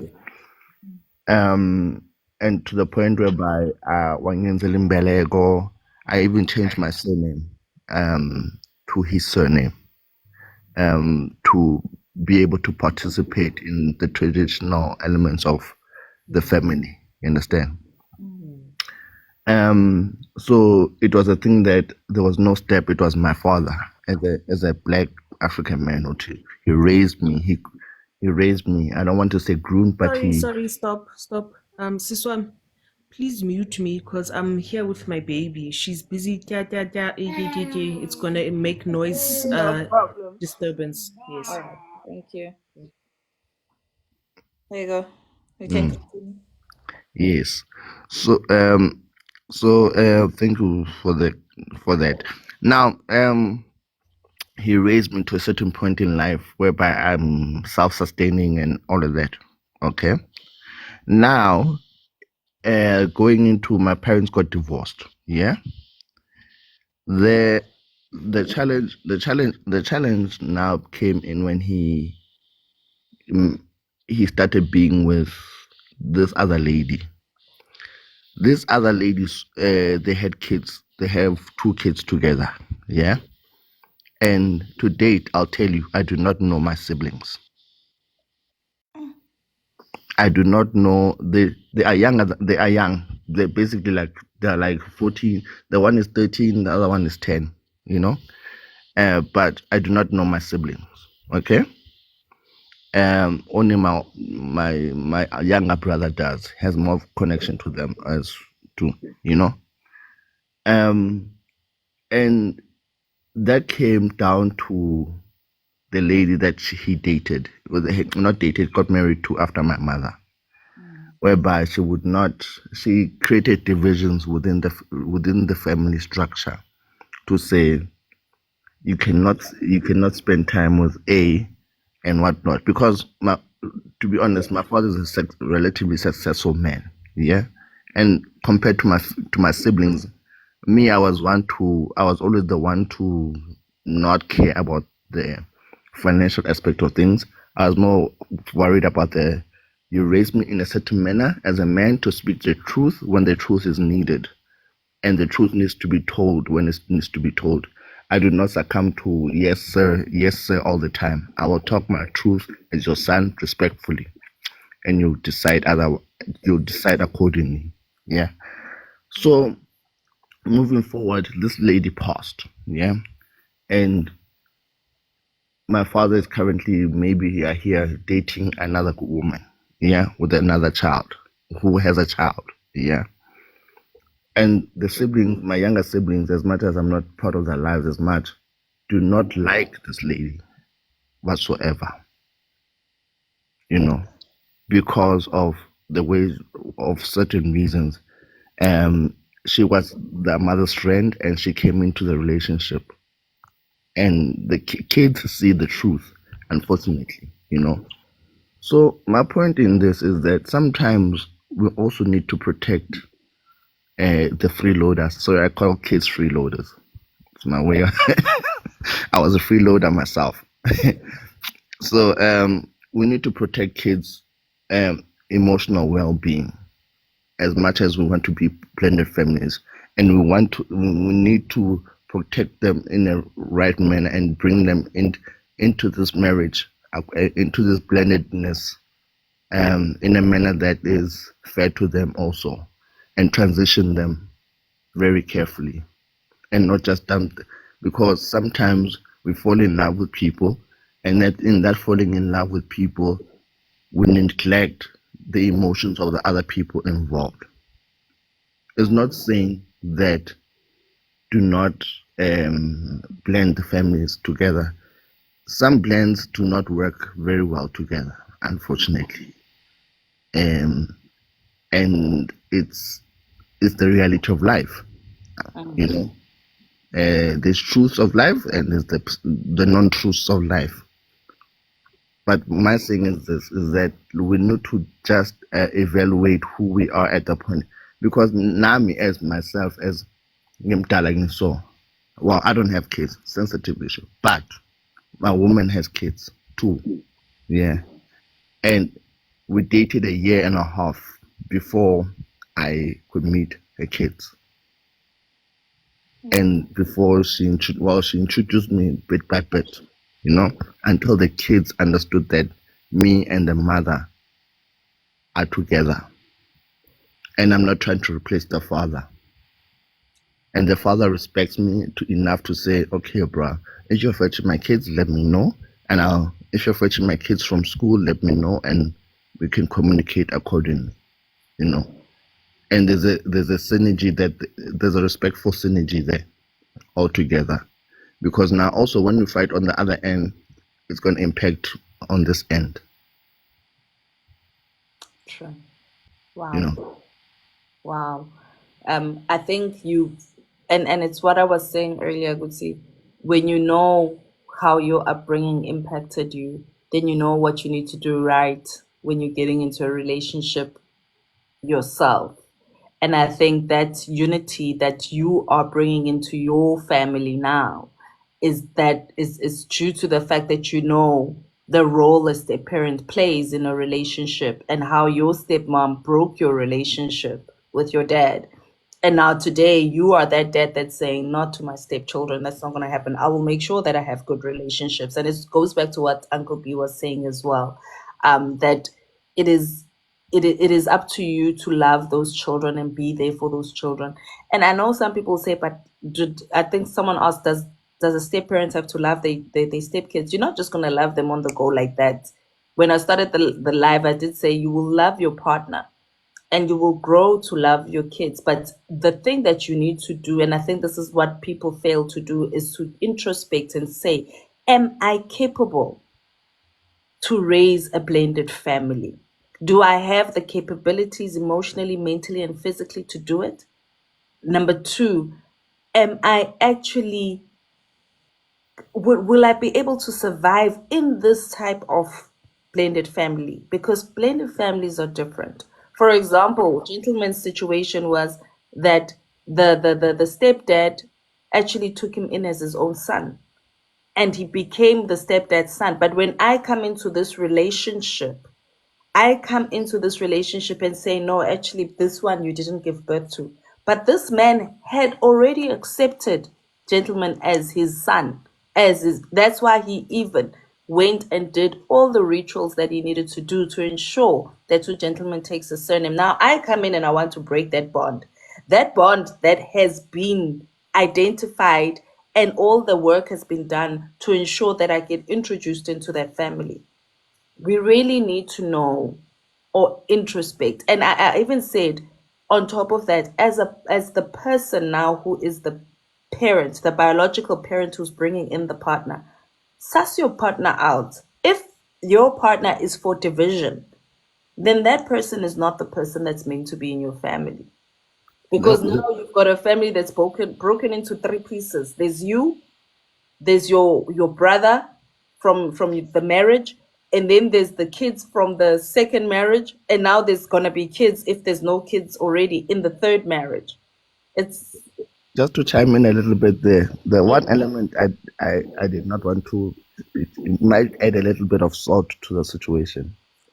This lady, we have a 2 year gap between me and this lady.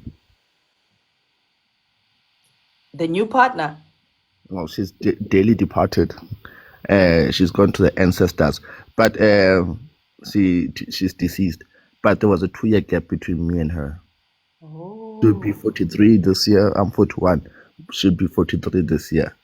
So basically, also to defend my dad, knowing the kind of man that he is, I think he was more of a situation whereby he was trying to protect, not protect. He was trying to. My father is all about reputation, basically.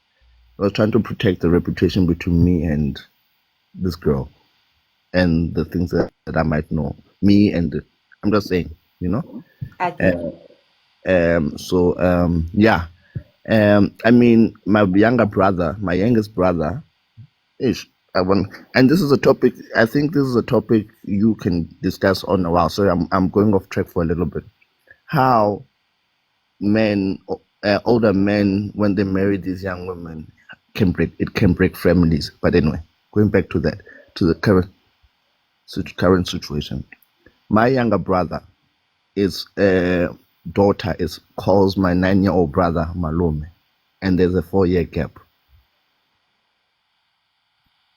Okay.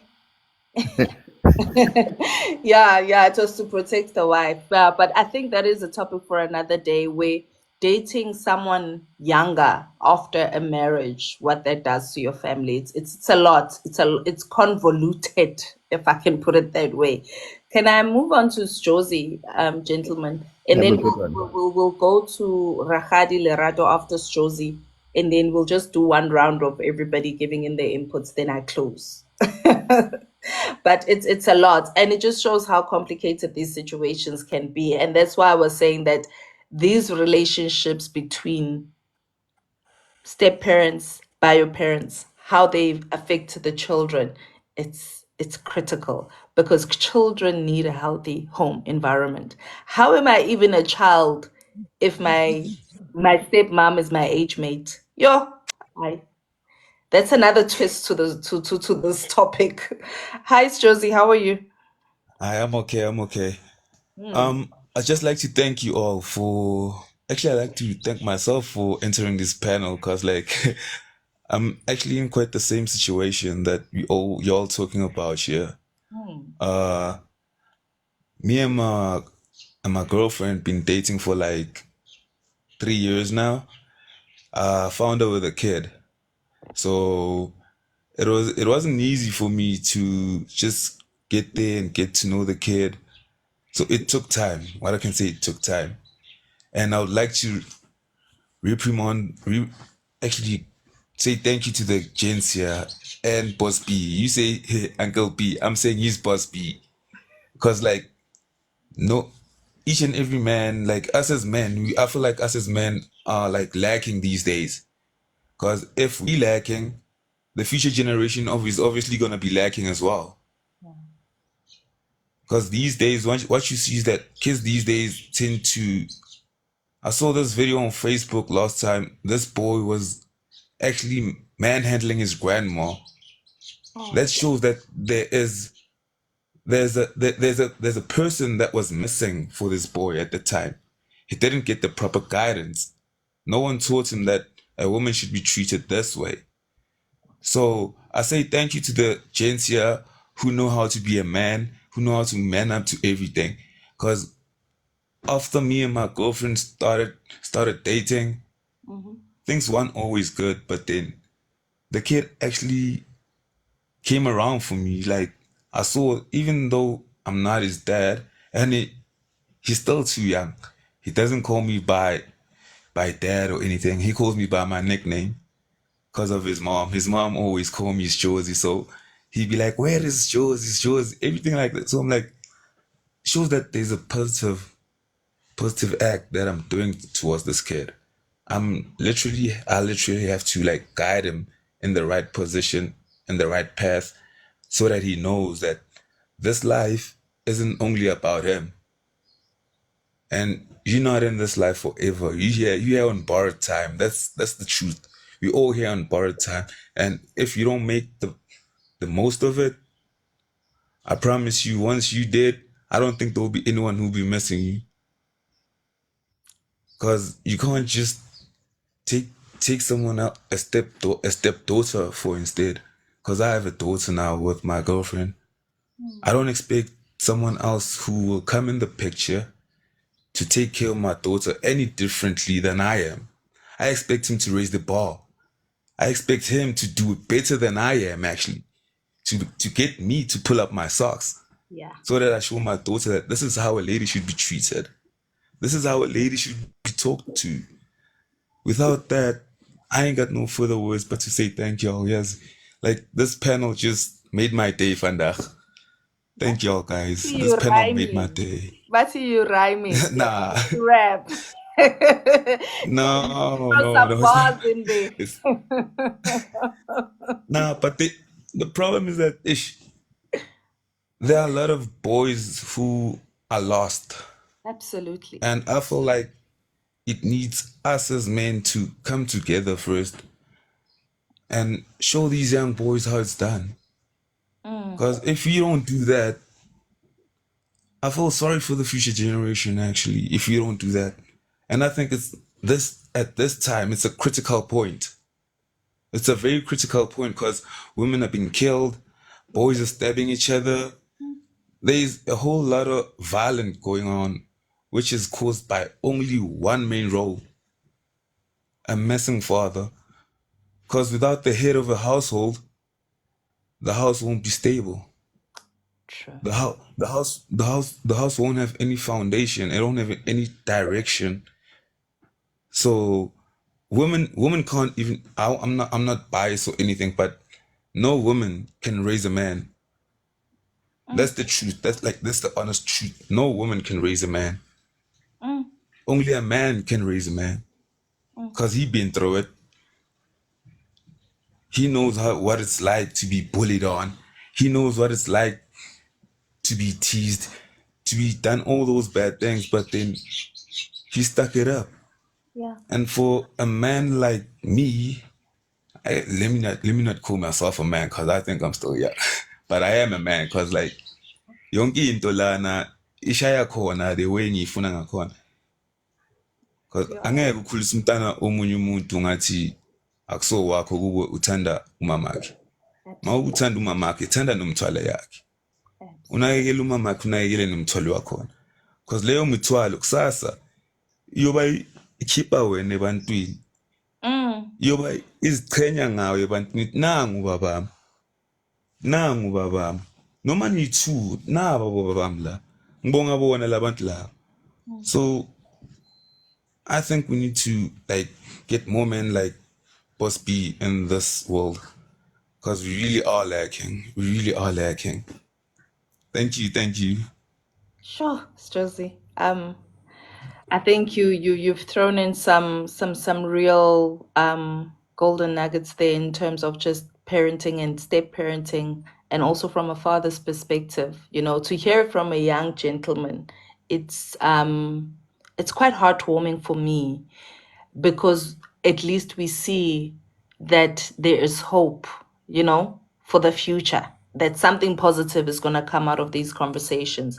But what you raised about, someone said you might trigger someone, and everyone is saying, because the type of platform that we are, we want to have these tough conversations.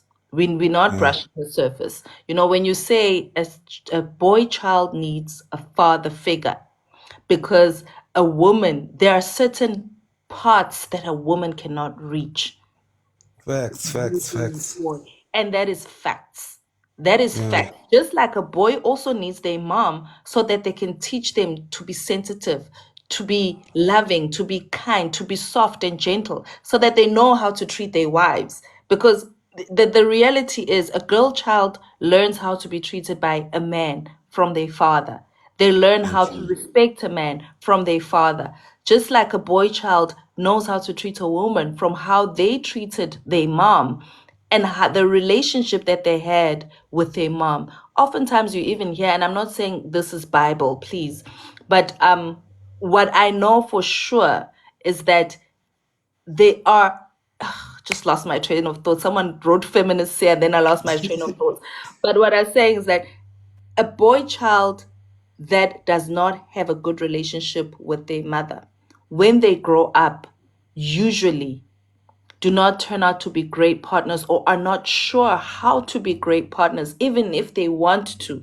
They're not sure what to do to be great partners to their wives or their girlfriends. And that's why some relationships end up being wishy-washy or being difficult, because it's like, I know I want to love you, I know I want to be there for you as a wife, but I actually don't know what to do, or vice versa. Even as a husband, I don't know what is it that I need to do because I don't know how it looks like.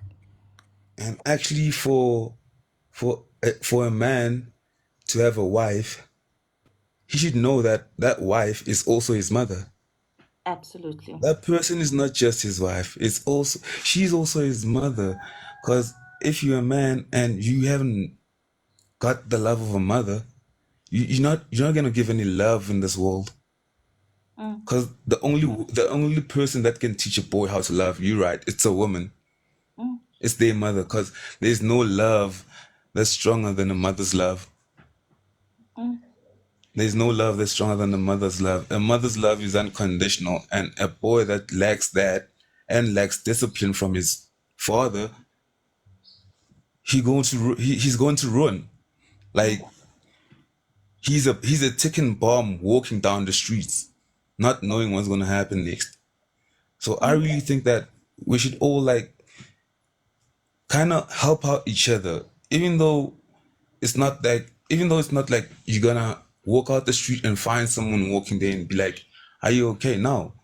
But if you see some boy lost, just try figuring out what's wrong with you, where did this all start, and in some way you'll actually find his perspective is going back to the way his parents were.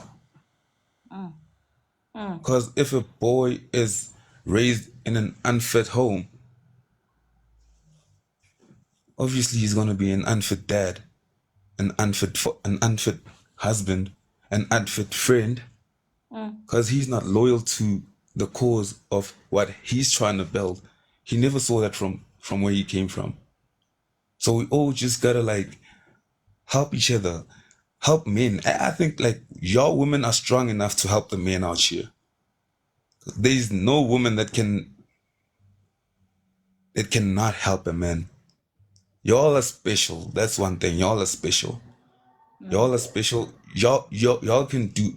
Y'all can make a man like do anything you want. That's a fact. You women make a man do anything he wants. Because if y'all are not there, he has no support. mm. He has no support. And indoda, makube inomuzi wayo. Angeke kube indoda uhlala uyi-one. Akusindoda leyo. Akusindoda. Indoda ehlala yedwa endlini, akusindoda. Indoda eyoyiphekela, iyiwashele, akusindoda lento leyo. Wamele nje kube yindoda nje eyimayo endlini, eyiprovidayo i-guidance, eyiprovidayo i-presence yayo, eyiprovidayo ukuthi yazini mina namhlanje akube kanje la endlini. Umama a-understand, ngoba ka-understand ungabi nokuthi manje bayoxabana phambi kwengane. Iy'ngane ziyomosheka kusasa. Iy'ngane into ebaluleke kabi la ngathi. Yeah, yeah. Ngiyabonga sisi wami. No, I hear you. I hear you. Even though Jeshem, the last bit of Ingo that must not be single. I hear you. Indoda must not be single. He I, must not. Indoda living alone. Ha. Yo. I hear He you. must not. But I'm not gonna delve into that. I'm just gonna giggle for today. Because it's another, so Yes, it will go, we will go another in another direction if yes, I Zama. that one. Zama, when he says that, I mean, I've always said something, and I know it's very controversial to say, "Clever ishati," right? Mm. Clever ishati, because they don't understand the worth of being able to be. Because remember, there's one thing about man that we need to be able to understand is that men are controlled one or the other, right? But a man who does not want to be controlled don't get married, right? Whether I'll stop you there because we're going down that rabbit hole. I'll stop you there. I'll just say. I agree, but that's why even KK is saying it's a story for another day. But welcome everybody. We are about to leave, but I will go through through my panel one more time. I'm not accepting any other requests, unfortunately, but we'll go again at it next week at 6 a.m. Yeah, it needs 5 hours, that conversation. Today we're talking about parenting between a bio parent and a step parent. How do we get it right? When I started this live, I spoke about the differences or different roles, responsibilities, accountabilities, and actions that we need to take as blended families for each person, the role that the children, the role that they play, the influences that they have in that relationship, because they too, yes, they are important and they are the reason why, no, not reason, they should be the center of everything when it comes to our relationships, because we need to raise mindful kids, but we also need to raise kids in a safe, healthy, and warm environment. But they can also be manipulative.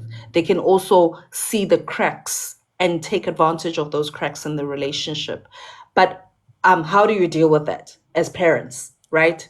But then over and above that, then I went to the step parent, your roles, responsibilities, accountabilities.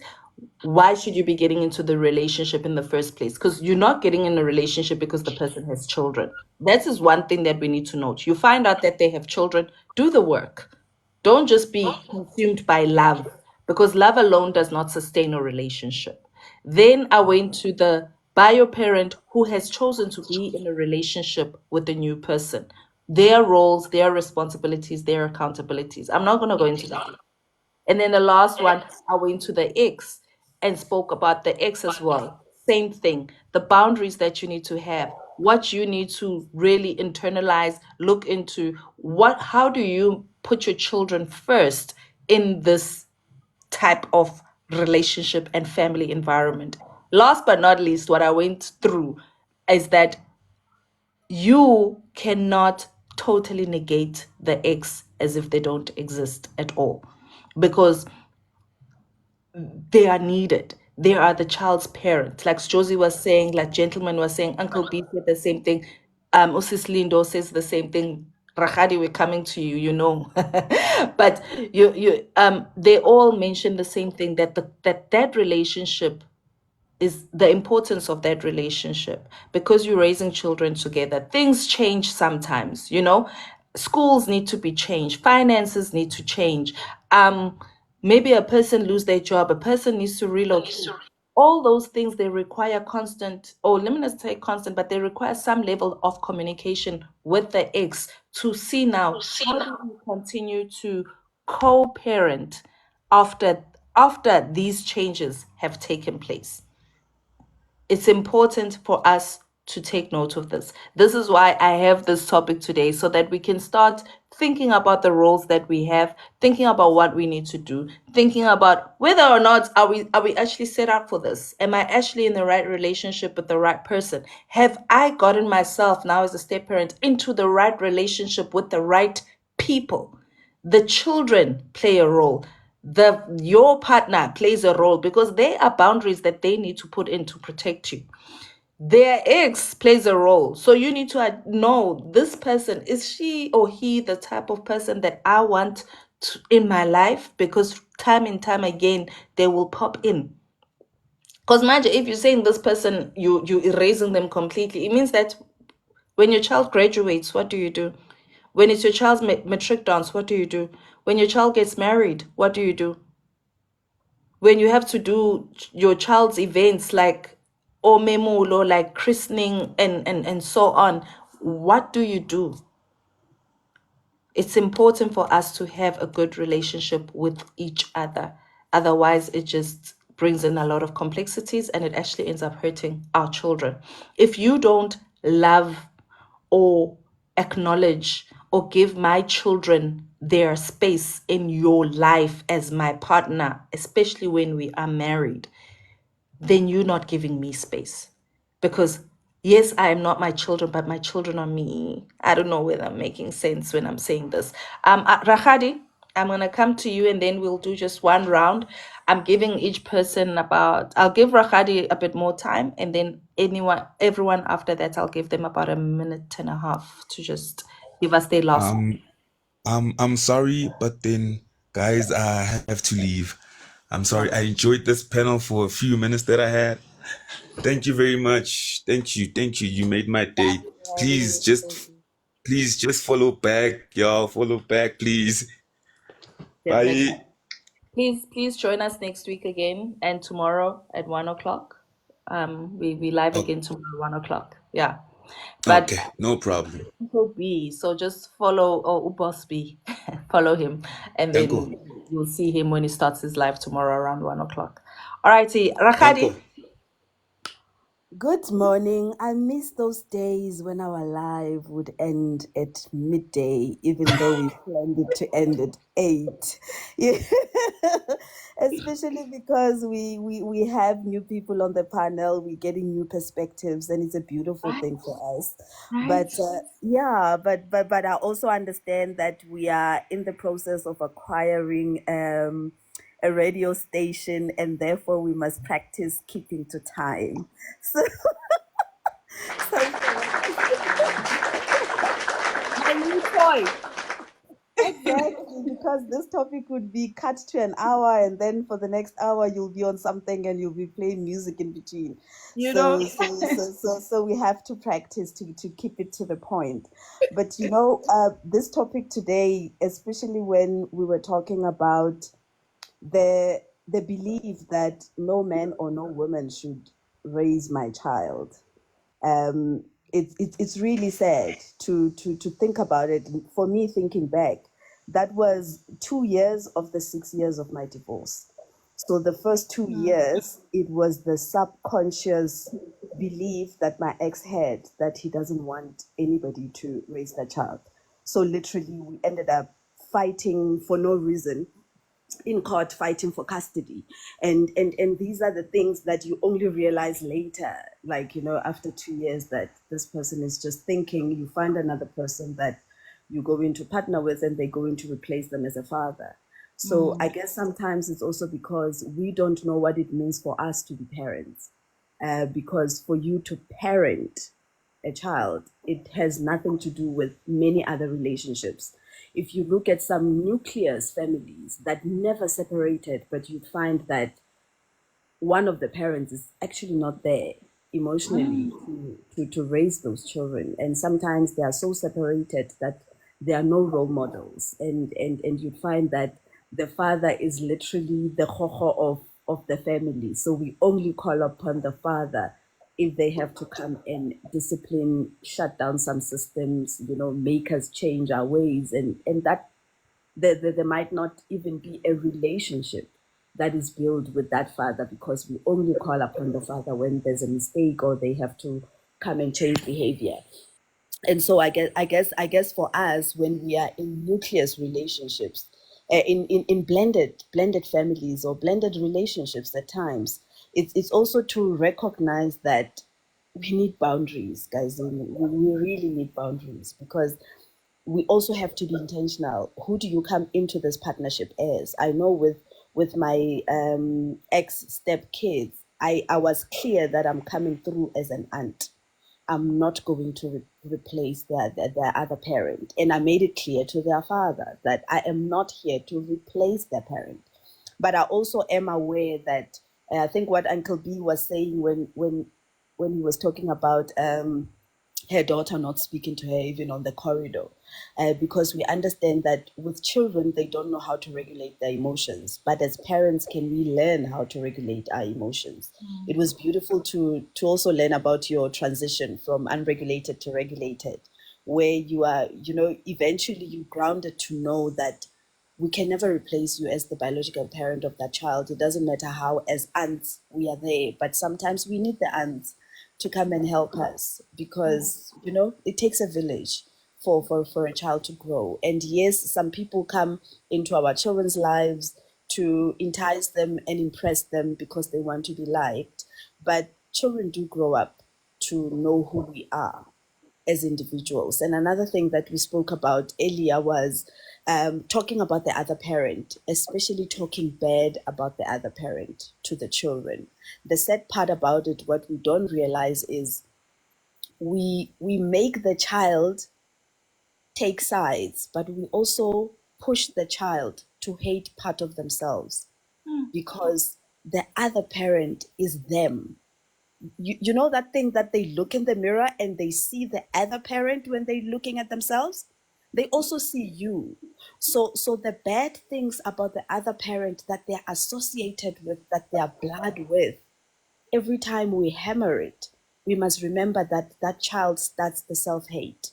That's the time that they also start the distancing, because they distance themselves with those parts that are theirs, but they know that they're supposed to own them. And then we wonder why, when they are older, they become exactly what we said is wrong, because we influenced it to them. We pushed them. The thing is, they will always have a soft spot for the other parent that doesn't stay with them. The parent that doesn't stay with you is a hero. I don't care who says what. I see it in my son's eyes, and I know I can never do anything about it. He has to have a relationship and find out who the other parent is, because I also believe that another person has a chance to change, and you don't want, when they change, you remain the witch that didn't want this thing to work. It could be that they were nasty. It could be that they are bullies. It could be that you never had a good experience about it. But what if they change by the time the child grows up? Now you're holding on to an old story. I mean, who I was 5 years ago, I'm not that person this year. So why would I be telling a child about something that happened 10 years ago and that person has changed 10 times, or, even 1,000 times? So sometimes we forget that being in this kind of environment is just to help ourselves to also learn how to build relationships. I know, again, is when is the right time to introduce a child. It is the right time to introduce a child when you're also comfortable that you've got your boundaries, you can regulate, and also you've got similar values. Because sometimes the pain pushes us to prove to the other person that we are likable, and so therefore we jump into these relationships, and then now we introducing the kids. We know when the child goes to the other side, they're going to tell that I was with Uncle B, we're spending time with Uncle B. And now, just to make the other person jealous, introduce the kids, drip feed it to the kids, and also keep it casual for a certain longer time, because I guess now people just jump into the relationships and then all of a sudden they cohabit, or they become, for financial reasons, I don't know for what reason, but we actually find that for that particular reason, we find ourselves having to make this drastic change for our children. I know that I'm one of those protectors of children, because we have to think about the children. If we stay too long in something that doesn't work, think about the children. If we're also going into something, let's make sure it's about the children and the safety of the children. And I guess the comment that I will have for gentlemen, why his stepmother was younger and the father didn't want to, them to have a relationship. One thing that I know about older men, or should I say some older men that I've met, they say that their biggest fear of marrying a younger woman that is, has a small age gap with their children, is that once you see the younger version of who I am, you might actually start falling in love with that. And they'll never live with themselves knowing that they introduced their son to the person that they love. And most of the time, because you'll be a younger woman, you might actually just run away with gentlemen and leave his dad, because at the end of the day it's about longevity. You can have children with gentlemen. He's got the same characters as the dad. He looks like the dad. He is his dad in your age group. So sometimes the men would want to separate you from that. But I guess another thing of blended families and our kids becoming premature uncles and aunts that are the same age with their nephews and nieces. Think back in our time, we know that most of our parents got married younger. So by the time they're in their 30s, 40s, wanting to enjoy their pregnancies, having the money that they have, you end up having a young sibling that's going to be the same age as your child. I mean, my dad and my aunt were 20 years apart. So literally, by the time that my dad was 5 years, my aunt could have had other aunts had children that were our age, and so we've got those cousins that had kids our age, and now we became the uncles and aunts at a young age.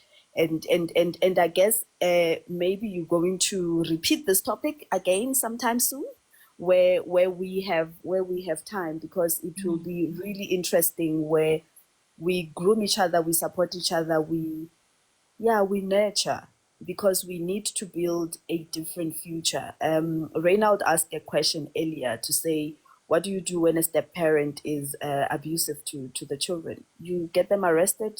As a parent, also, you need to know your boundaries and get out of that environment that is not conducive for your children. But I guess, like I was saying, the Nyaupe effect is that sometimes by the time a person shows their true colors, it's 3 years down the line. You are, and they've been drip feeding you this behavior, and now you are addicted, now you are shameful, now you don't know how to live and why you should live. And so you literally just step back and not knowing where to go, or how to take the first step. But I guess also our orientation should also be around the children. Can we do our best to protect our children?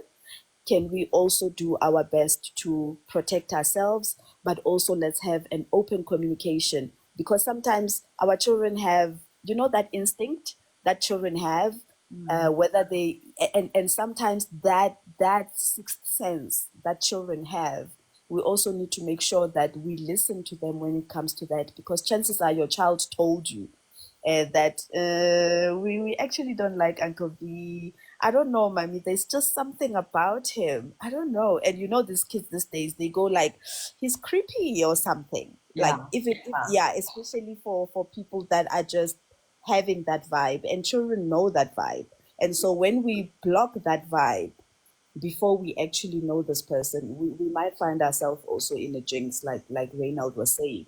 But hey, we can never be too careful, but there are always other things that you can do, like opening a case, getting rid of the person in a form of running away from them, not like getting rid of the person, going against the law.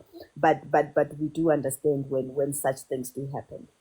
But yeah, I guess I will cut it here to make sure that you have a weekend, and allow other people to also make their last contribution. But really, thank you for this, Zama, and maybe try it again, where we can tell our stories, our approach, because even the children have, they have that thing of coming through, wanting to defend their other parent.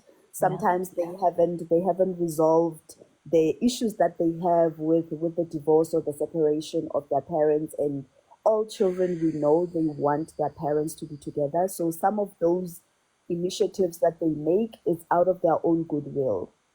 But also, when we are not communicating, I have an experience where I was in boarding school, and there was this. It was my first experience of seeing someone with with divorced parents who are not communicating. So he calls home, and she calls home, and she says, "Baba ngicela amateki," and so umama ungithembise amateki but akakawathengi, and they are needed at school. And so the dad, I think, went to the bank and transferred or deposited. I think that the sneakers were 800, deposited 800 immediately when she drops the call, remember that we used to stand on queue. And then when she drops the call, then she calls her mom. And then she says, "Man, ngicela amateki because ubaba uthengisa amateki akawathengi and it's time that they are needed at school, sports siyaqala." And now the mother also committed ukuthi I will ngizokufakela imali. Now this child was sitting there with 1.6 and she bought one pair of turkeys and she had a receipt of the one pair of turkeys. So during school holidays, you go home, you show your mother the turkeys, you show your father the turkeys. But it's not two pairs of turkeys, it's one pair of turkeys. But the parents were not talking to each other. And now you look at it these days when we are not talking to each other, when we are not even regulating the money that they get, we find our kids being addicted to drugs because now they've got extra cash. Now we're competing with the child. Now we duplicating things. They want a phone, both of us buy a phone, and then they go sell another one, and then they go into drugs with the extra money that they have. So communication is very important, even if it's regulated through email or because I know that some people we don't talk to them, but there's email. There's things that can be recorded. So at least let's also learn to communicate in this blended family such that we can raise our step kids, we can also raise our kids and be there as parents and step parents that are like a village because we are building a village whether we like it or not.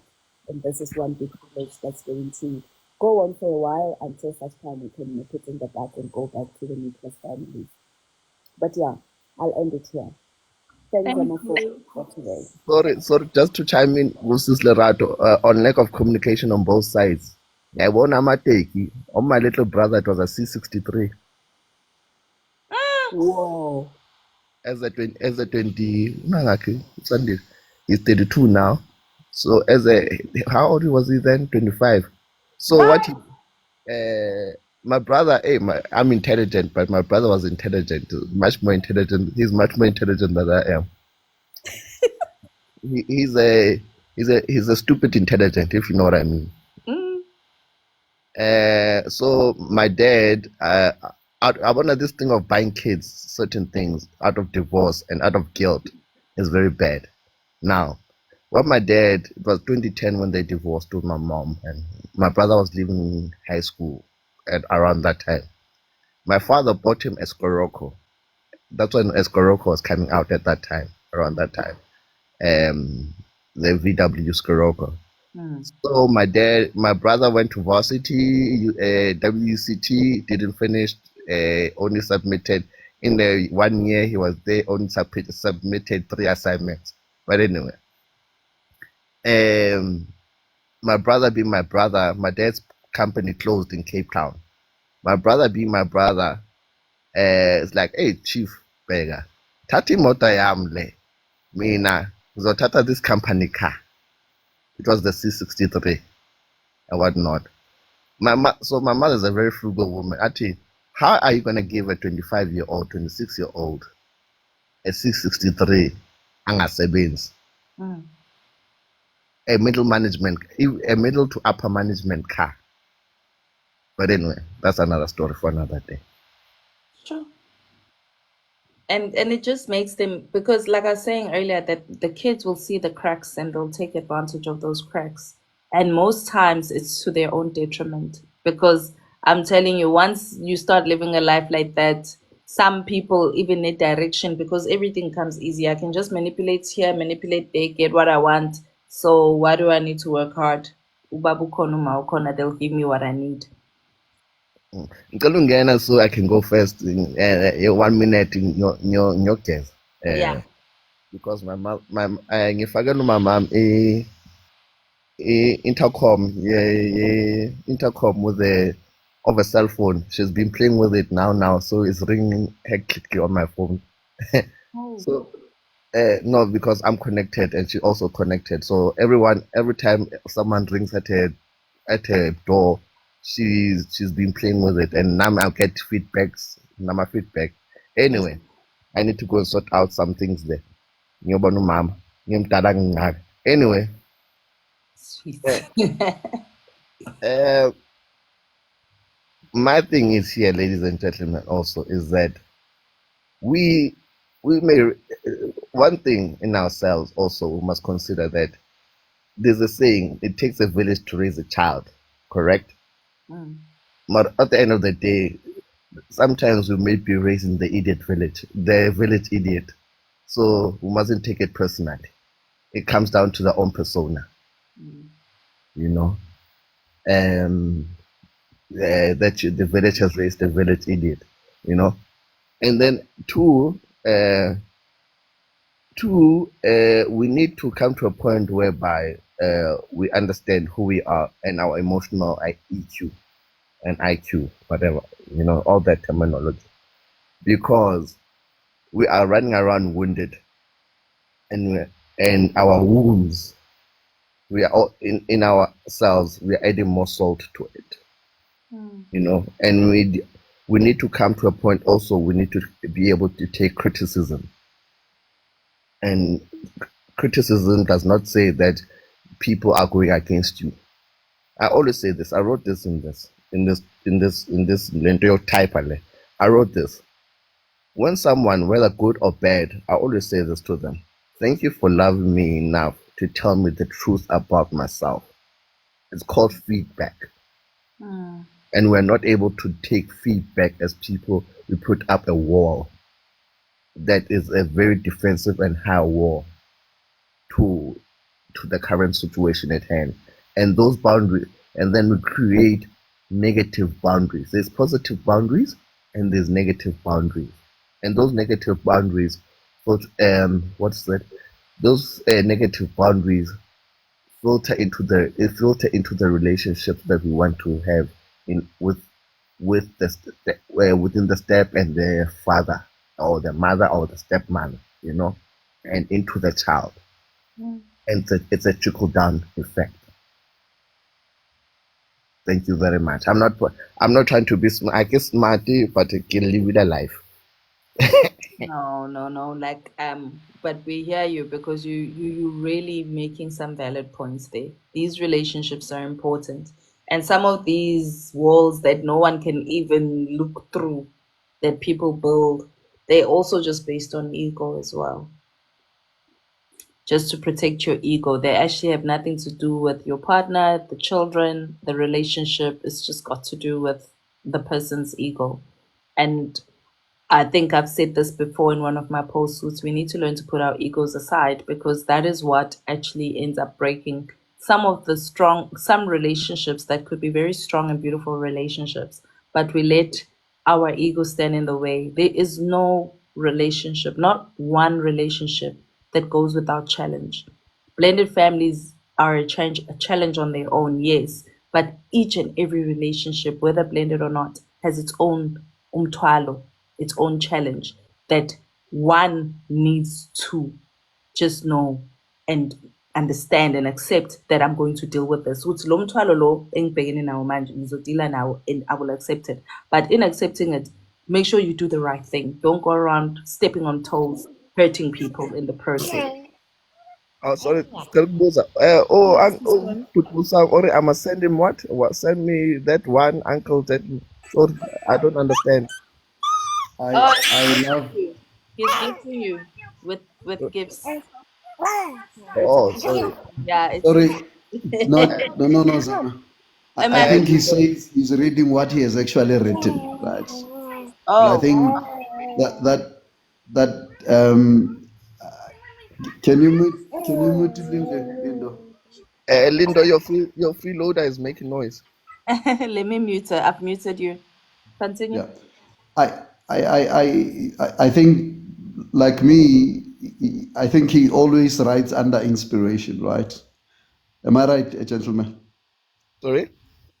You always write under inspiration. You get inspired to write something, right? Okay. Basically, I do write, but I Yeah. write a poetic thought. I'm a, I'm somewhat of a poetic slam poet for myself, which is a reflection. Which people write journals, and I write slam poetry for myself. Awesome. Whether good, bad, Awesome. or in between, as a as Yeah. a as a reflection eternal of self. Mm. Yeah. I think I get inspired to write, and I always say that I'm not really a writer, right? But I just get inspired to be able to write just, 3-liner, 4-liners kind of, and I just loved what you've just read. And that is why I'm saying, if it's possible, please just send it through. Oh, okay. I'll Oh, help you out. Gentlemen, you had said to me that love me enough to tell me the truth about me, something along those lines. So Uncle B wants you to inbox him no, that I you said asked. thank you for it's an Yeah. acknowledgement. It's an acknowledgement of you being able to be brave enough to tell me the truth about myself, whether good or bad. So it's to say thank you for loving me enough to tell me the truth about myself.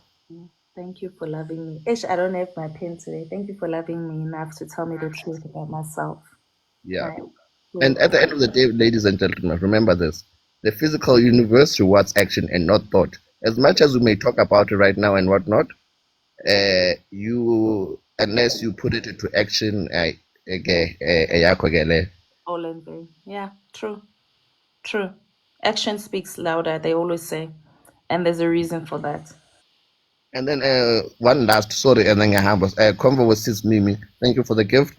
Angazi asebenza kanjani, but thank you for the gifts. So Yeah, thank you for the gifts. I see Mimi says, that's true love. I think she said that's what did she say? Oh gosh, too many comments. I'm missing it. But yeah, I liked what you said. That's real love in any case. Yeah. I'll go to Lindo. Lindo, please come in with your last comments and views of on the topic. Hi Siswami. Yebo. Kunjani sonke siright? Yeah. Mm. You know, inkinga, according to me, inkinga is always with us as adults. Siyahlangana, we fall in love. We don't think on a deeper meaning. What does it mean to allow somebody into your space? You understand? Mm. If a person has a child, if you claim to love that person, you will love their child as well. Mm. In child. And as an adult, you cannot have a problem with the child. If you have a problem with the child, uyagula.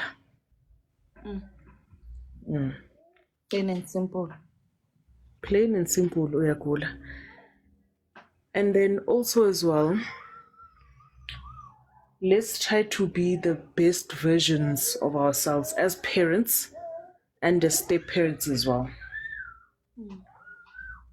Mina khona manje, I'm in a situation whereby I'm married and my husband has a child before me. He treats the child that he had before me better than the 2 children that I had before him. Yabo? And I'm like, ish, let me close the door. Ish, the baby's singing. I'm like, treat your children the same way because abantwana bayabona. Abantwana bayabona, your children can see ukuthi no. Umama or mhlambe ubaba akasiphathi ngokufana. You are going to make your children enemies. Treat them the same way. Even like I told you the previous statement, lie now I take on I don't want your boyfriend or any man that you'll fall in love with to be in the presence of my child. I'm like, it's likewise with me. She's going to say the same thing. And hence, it's going to lead to your children not knowing each other, your children hating each other. So, I've been trying to be a peacemaker, swallow of things. I think we need to have rules, ne? I think we need to have conversations with God. Mother of 0 must marry father of 0. Mother of 1 must marry father of 1, and they must be like-minded as well. They must be like-minded. Sometimes uyamthanda umuntu and wena awunankinga, you want to build. I can't. It's not the same. But if you do not have a child and you feel like you want to marry somebody who does not have a child, do so. It's within your right. Yeah, bo. If you have one child, you want to marry somebody who has one child, it's within your right. But when you marry somebody who has a child, love that person's child as your own. Treat them right. Yeah, bo. We must not abuse each other. Masiphathane kahle. If you bath your child, bath that person's child. If you dish food for your child, dish for that person's child. Njalo njalo, masiphathane kahle. Otherwise, if ube nomntwana nomuntu, whether you planned it and it didn't work out successfully or mistake bowuganyile, yeka abanye abantwana babantu. Leave other people's children alone. Don't burden anybody. Don't make umthwalo wakho umthwalo wabanye abantu. Leave people alone.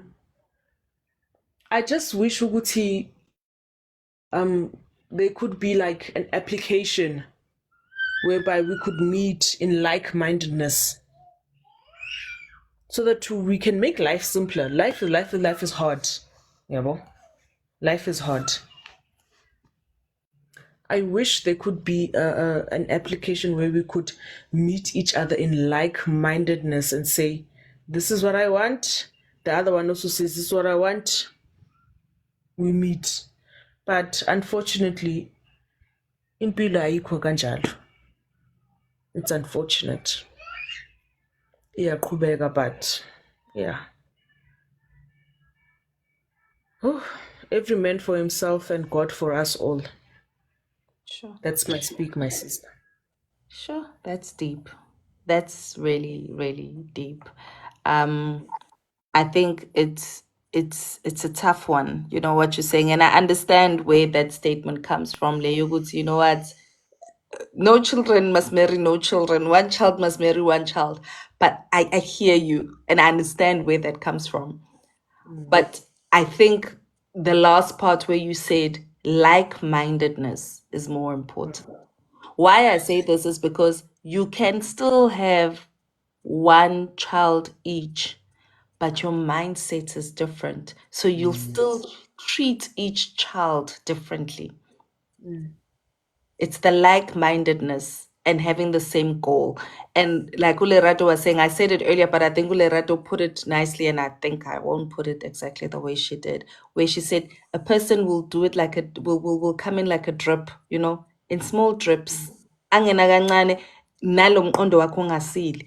And awuboni. By the time you see, you go say, I man, this person is not exactly what they said they are. And I don't think in this relationship, this is good for our children. Because even, you know, that the thing is of that treatment, unequal treatment, can create animosity, even in the household between the children. And then your child that you are showing favoritism to, when you look the other way or you're at work, they're not treated well by the other kids because the other kids feel like, well, we're the black sheep. You are the favorite. I mean, we saw that there's a Bible story that talks about that. I think is it the Joseph story that talks about that. And it creates that animosity.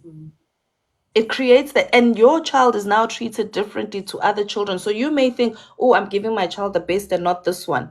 But when you're not around, and you spend the least time with your children, by the way, when you're not looking, kuyashintsha. Anyways, I'll move on to Uncle B.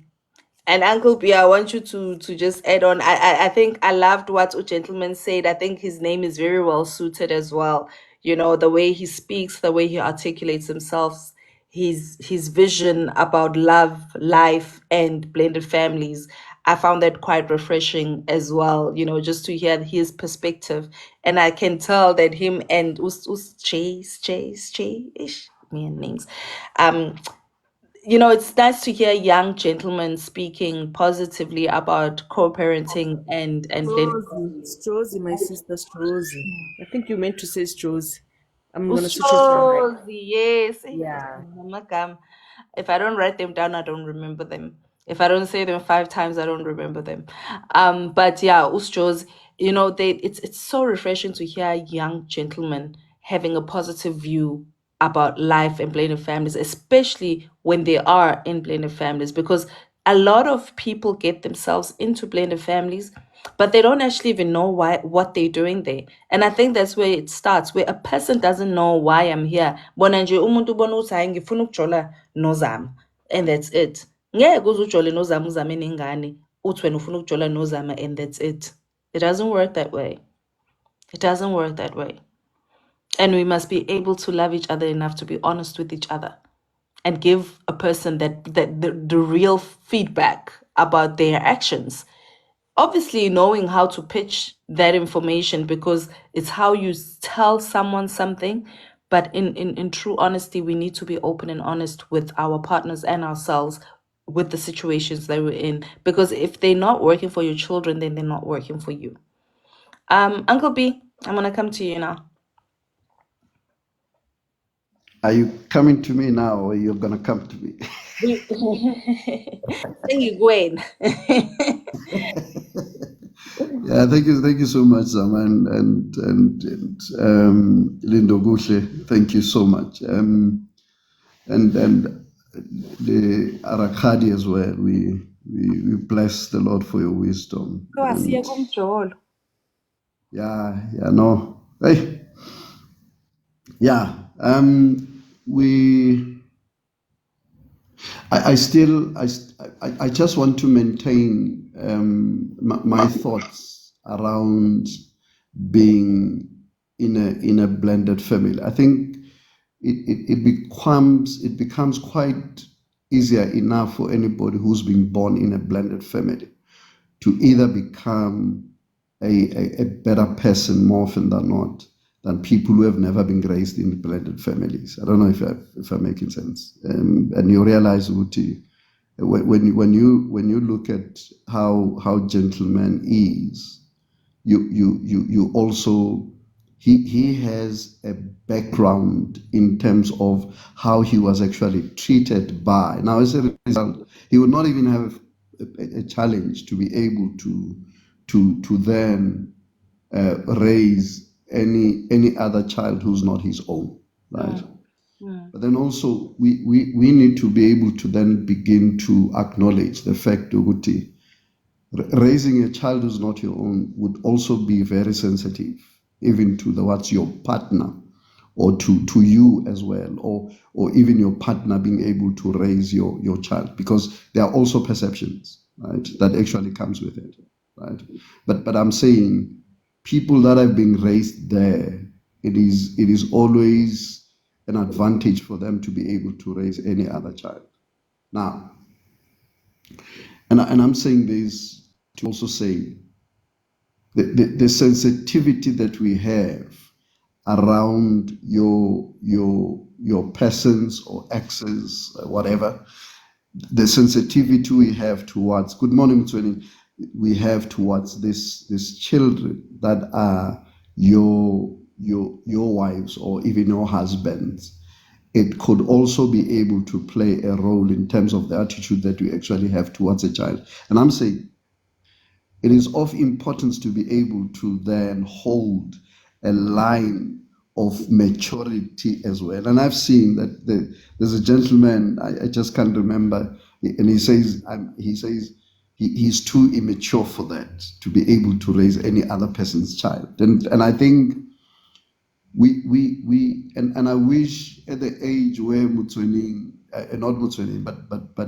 but gentlemen and Josie are at this particular point, and as they say that they're younger men, I mean, I wish most of us could have actually had that particular thought earlier, because then it means that it would not have been a problem for any one of us to be able to raise any child who's not said to be our own, right? Because in any case, I still have a firm belief that we have lifted the blood children above any other thing, and thinking, Wuti, And I don't know how easy I could actually be able to say this, but I think the element of being a biological father, a biological mother to your children can also become a disadvantage to a point that you actually treat so well your children to a detriment. I don't know if I'm making sense, right? You're making absolute sense. Right. I don't know why Yeah. you always ask that. I think it's simple. Every time you say that, she must whip you because you always making sense. No matter, you know, like when you say something wrong. No, because I don't think I'm also asking myself if I understand what I'm actually saying. That's why I'm asking. Because sometimes I feel like um, um, I feel like I'm also trying to explain it to myself so that I have an understanding of what I'm actually saying. So I just want to have an understanding if I even ask myself and I'm able to then understand myself as well. And please, no offense, right? No, no, not at all. None No, taken. no offense. And I'm saying I can imagine. I've always, maybe not, let me not say I've always. I see every other child in my household as a child, Mm. right? I see them as a child. And for me, and for any other man or any other woman who is actually raising children who are said to be not biologically theirs, I've always took on this. It's just that I forgot the chapter and verse. But there is a point where the Bible says you must also understand that when you marry a woman with a child, right?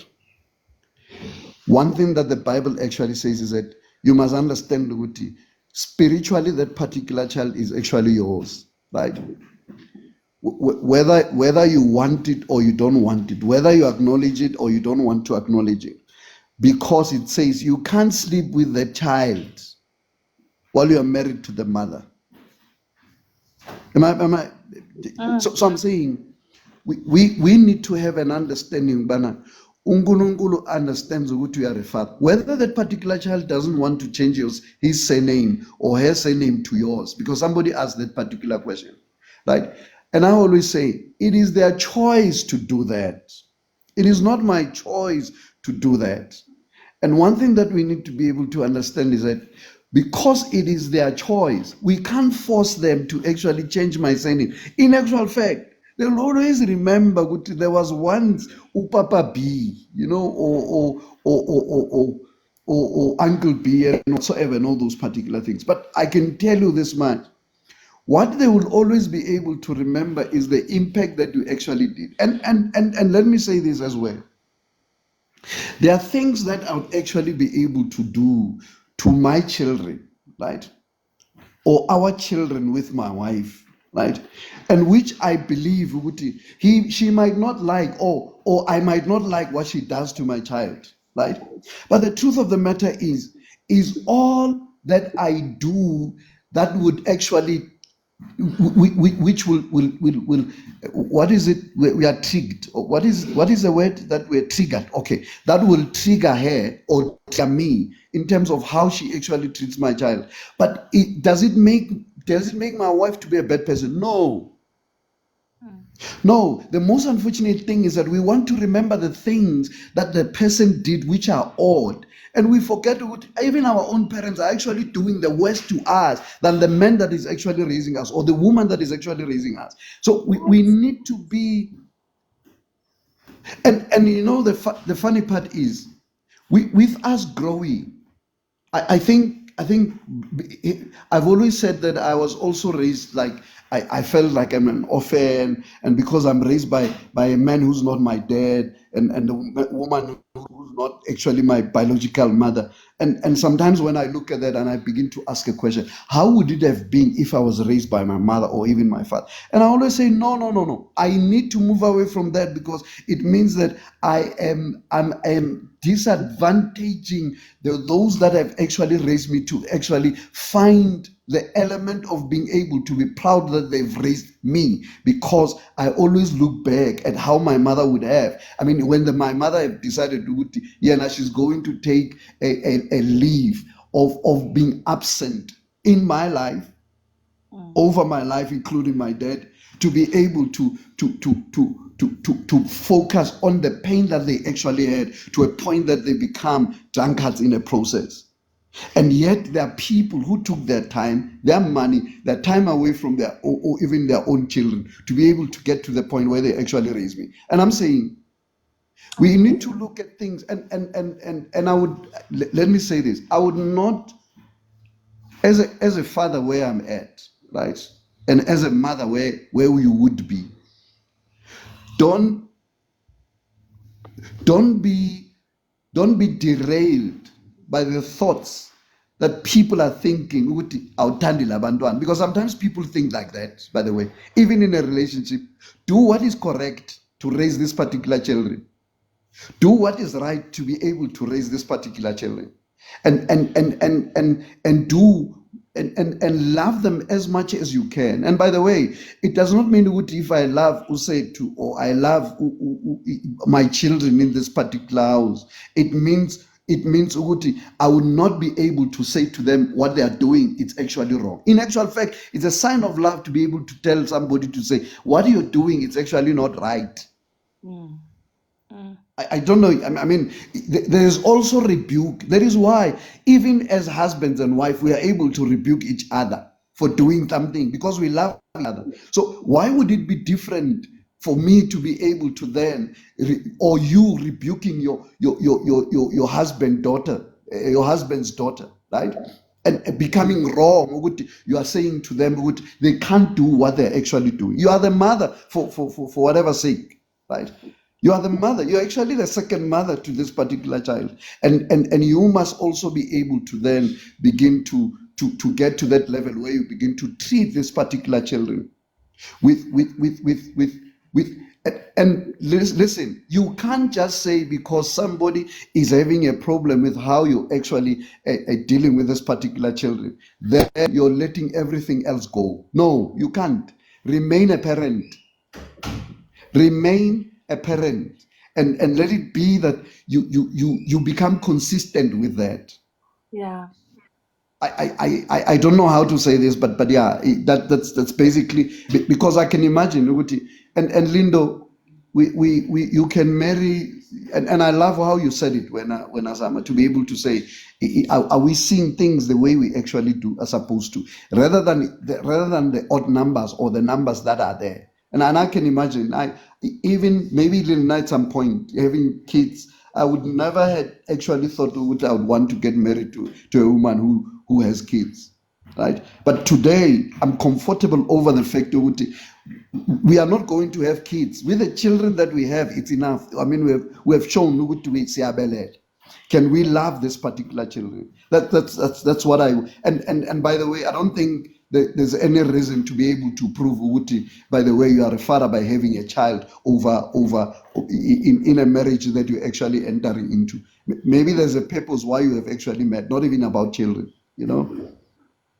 but you're raising children because they are there, they are a gift. Let it be that it becomes a gift to you as well, as a stepdad or a stepmom. Thank you, Zama. Yes, Yeah, Putwami. yeah. Yes, Putwami. Yes, Putwami. I just wanted to say yes, Putwami. Let me switch off my mic. Yes, Putwami. Thank you so much, Lindo. Thank you so much. Just to highlight this fact, which was B and whatever. I remember when I met my wife, she used to call me B, right? And children would call me Papa B. But I also understand.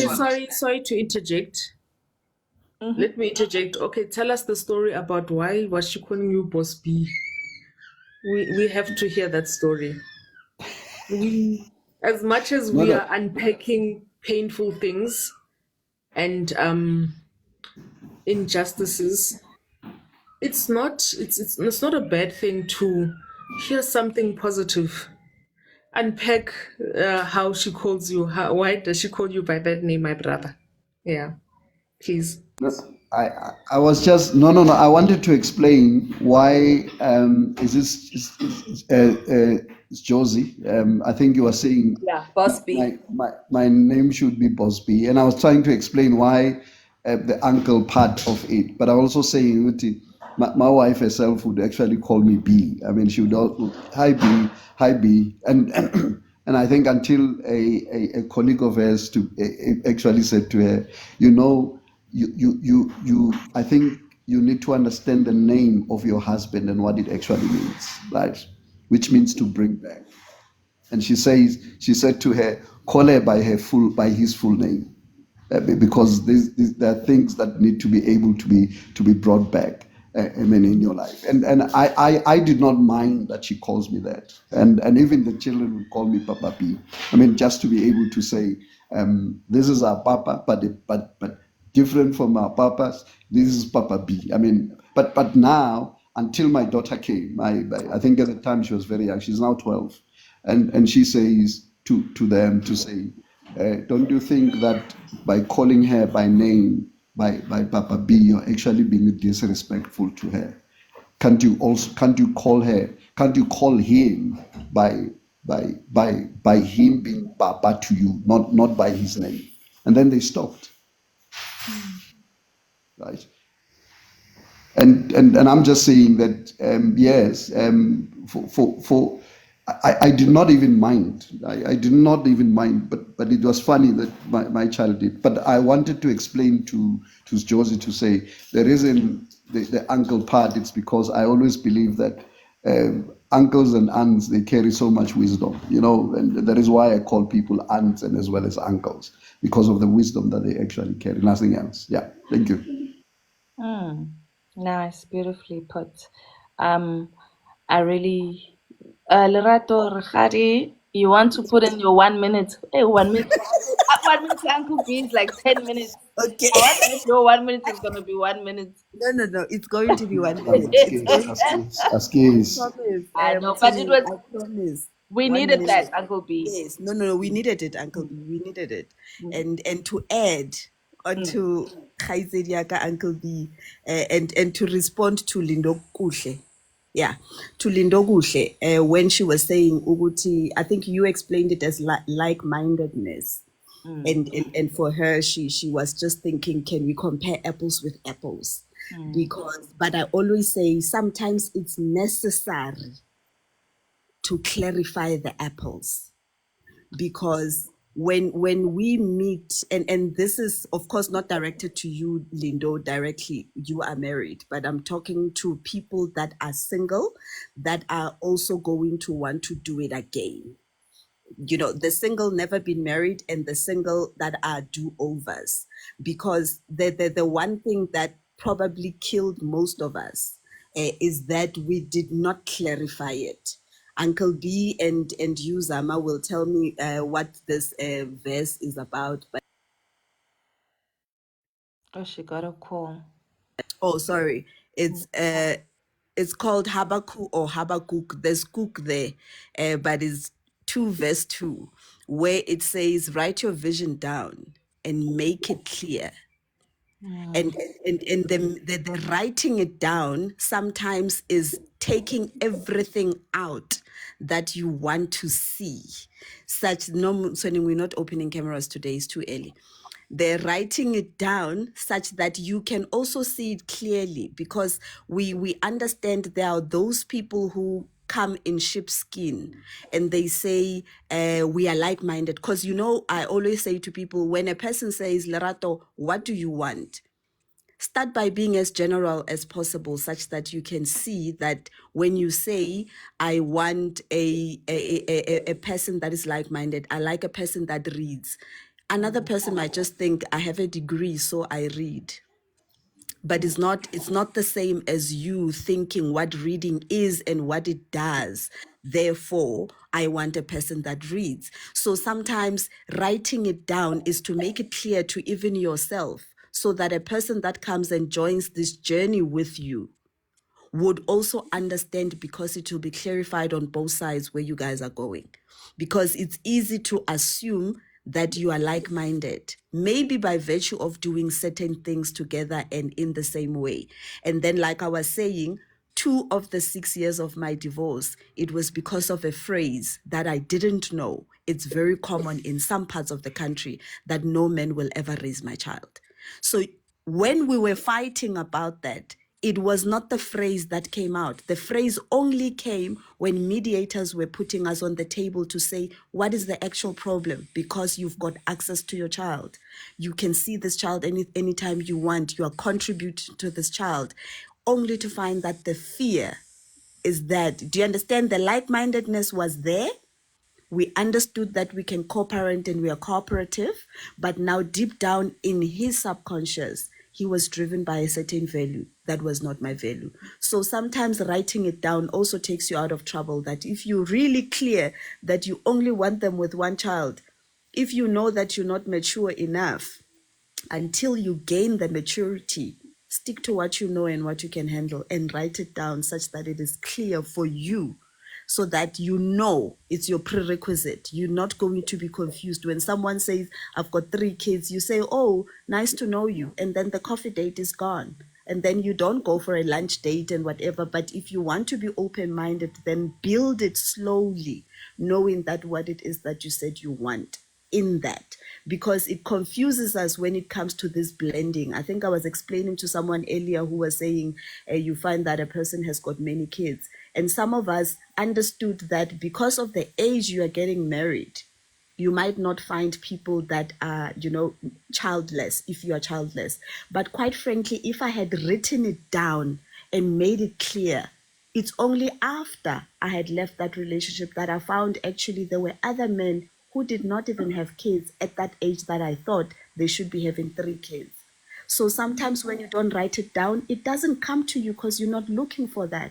If you write it down, it comes to you because that's what you're looking for.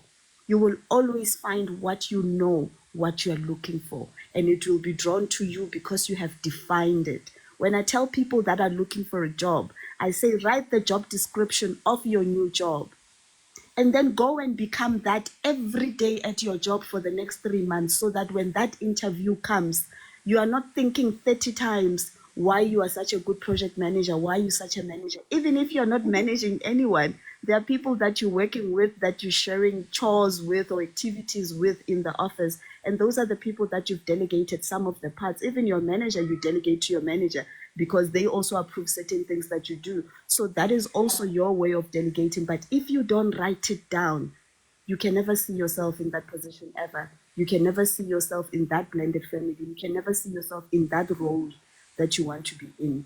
So it was just to respond to Lindo, that what like-mindedness could also be helped with us writing it down, so that you also protect yourself in your level of maturity or immaturity. You grow with yourself as you now start to see different things. But if you're not looking out for a red car, you'll never see a red car. You'll just buy the first car that you see. So you become clear what it is that you want. So yeah, let's end it there, Zama. That you can have a good weekend. You know, me and Uncle B, we can sit here until 12, I guess.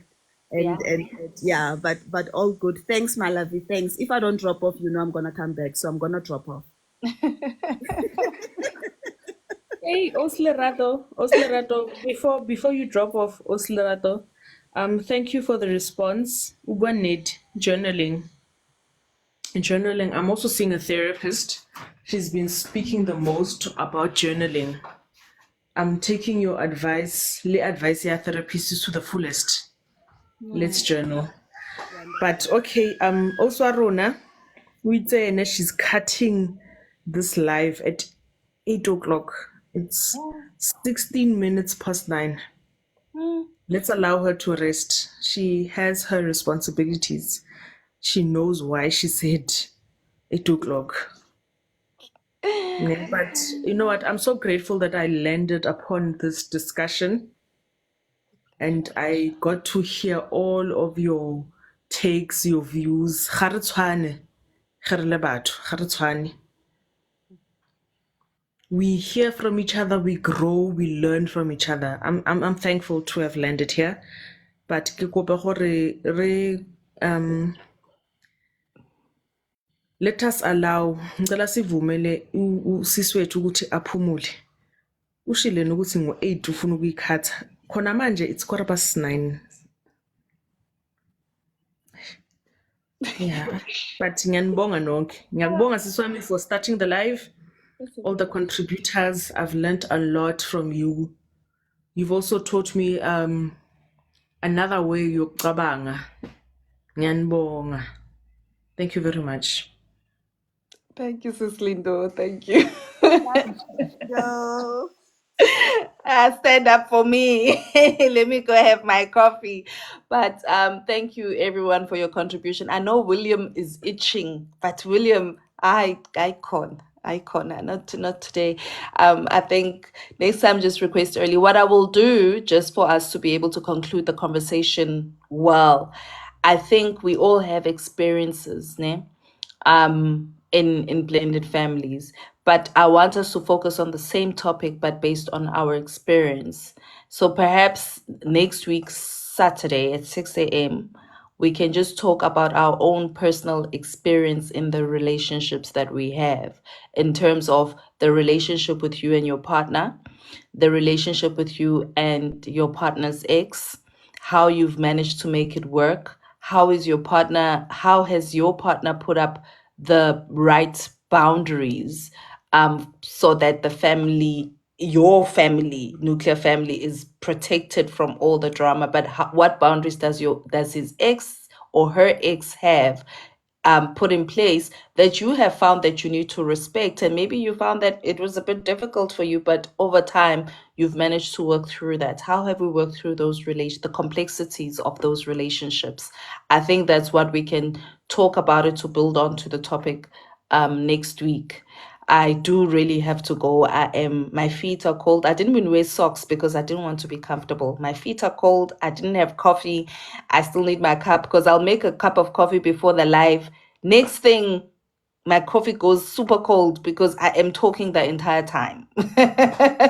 So I decided not to make coffee. I think we had 2 requests to join the panel, but I will not accept them. I do apologize because I have to go. I am literally an hour and a half over. The topic for today, just to do a last reflection of how the day has gone.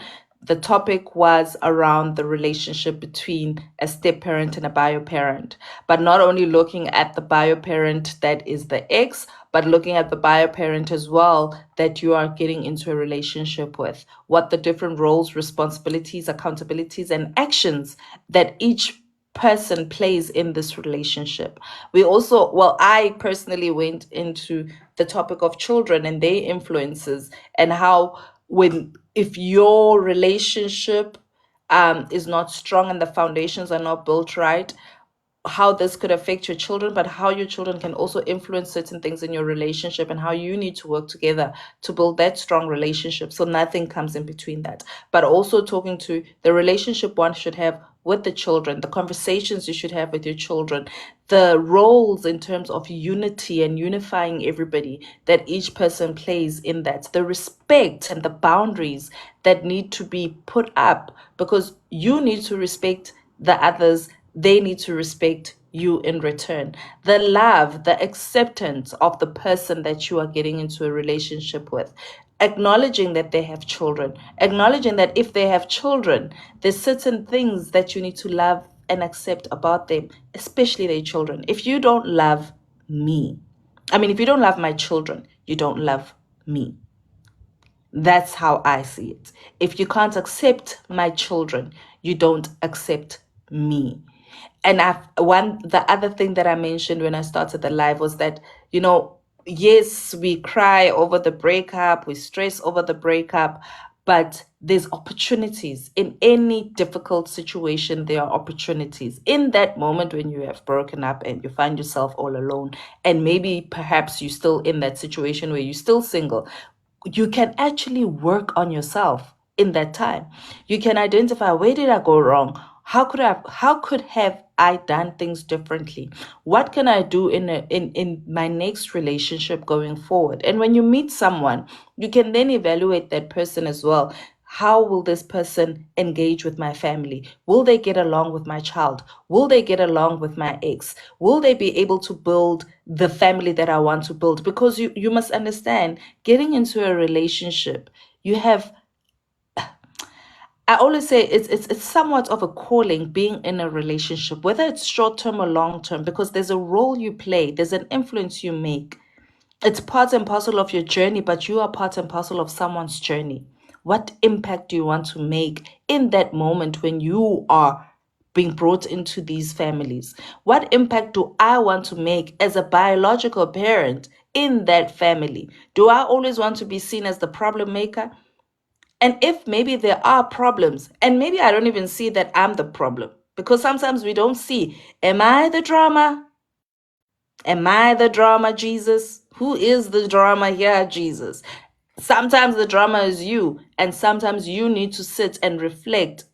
Say, okay, there's a lot happening here. Like, okay, asho kuningi kuyenzakala. What is my contribution? What role am I playing in this relationship that it ends up here?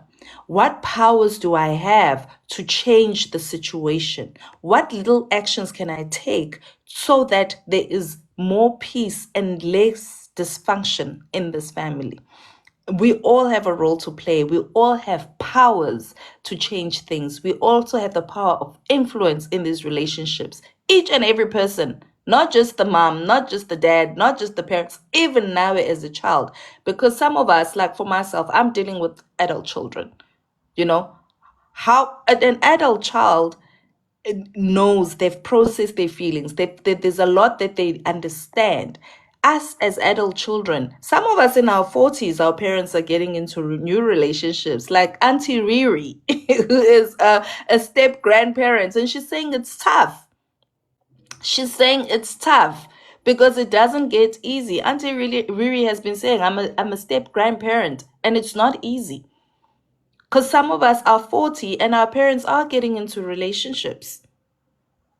Sibadala. I know in this topic, our major focus was children under 18 who are young and not mature. But some of us are old, guys, and some of us are causing these problems for our parents. Sibadala. I have a colleague as well who faced the same issue. And I think she was like, I couldn't take the relationship forward. Because and she said to me, my daughter is the youngest out of all these children. And her daughter was 18 at the time. And she's like, my child is the youngest out of all these children. But the ones that are married, the ones that are 30, are the ones that are calling every time I'm on a date with dad. They are calling, there's a problem. And they know dad will jump. That's why I'm saying people see the cracks. The cracks are there, they are visible, and people will take advantage of them. And our children do that too. Because they knew their dad was always acting out of guilt, like what Gentleman X was saying. They look at the cracks and they said, okay, we know dad will jump. We are his girls. There were no boys. We are his girls. So he will jump. Even if he's on a date with her, if I call my dad crying, my dad will drop that date. She must see that I'm the most important person in my father's life. How fair is that, guys? Sibadala. Sibadala. Topic for another day. But sibadala. And that's why I say that the boundaries are important, like Mutwening is saying as well. Boundaries are important.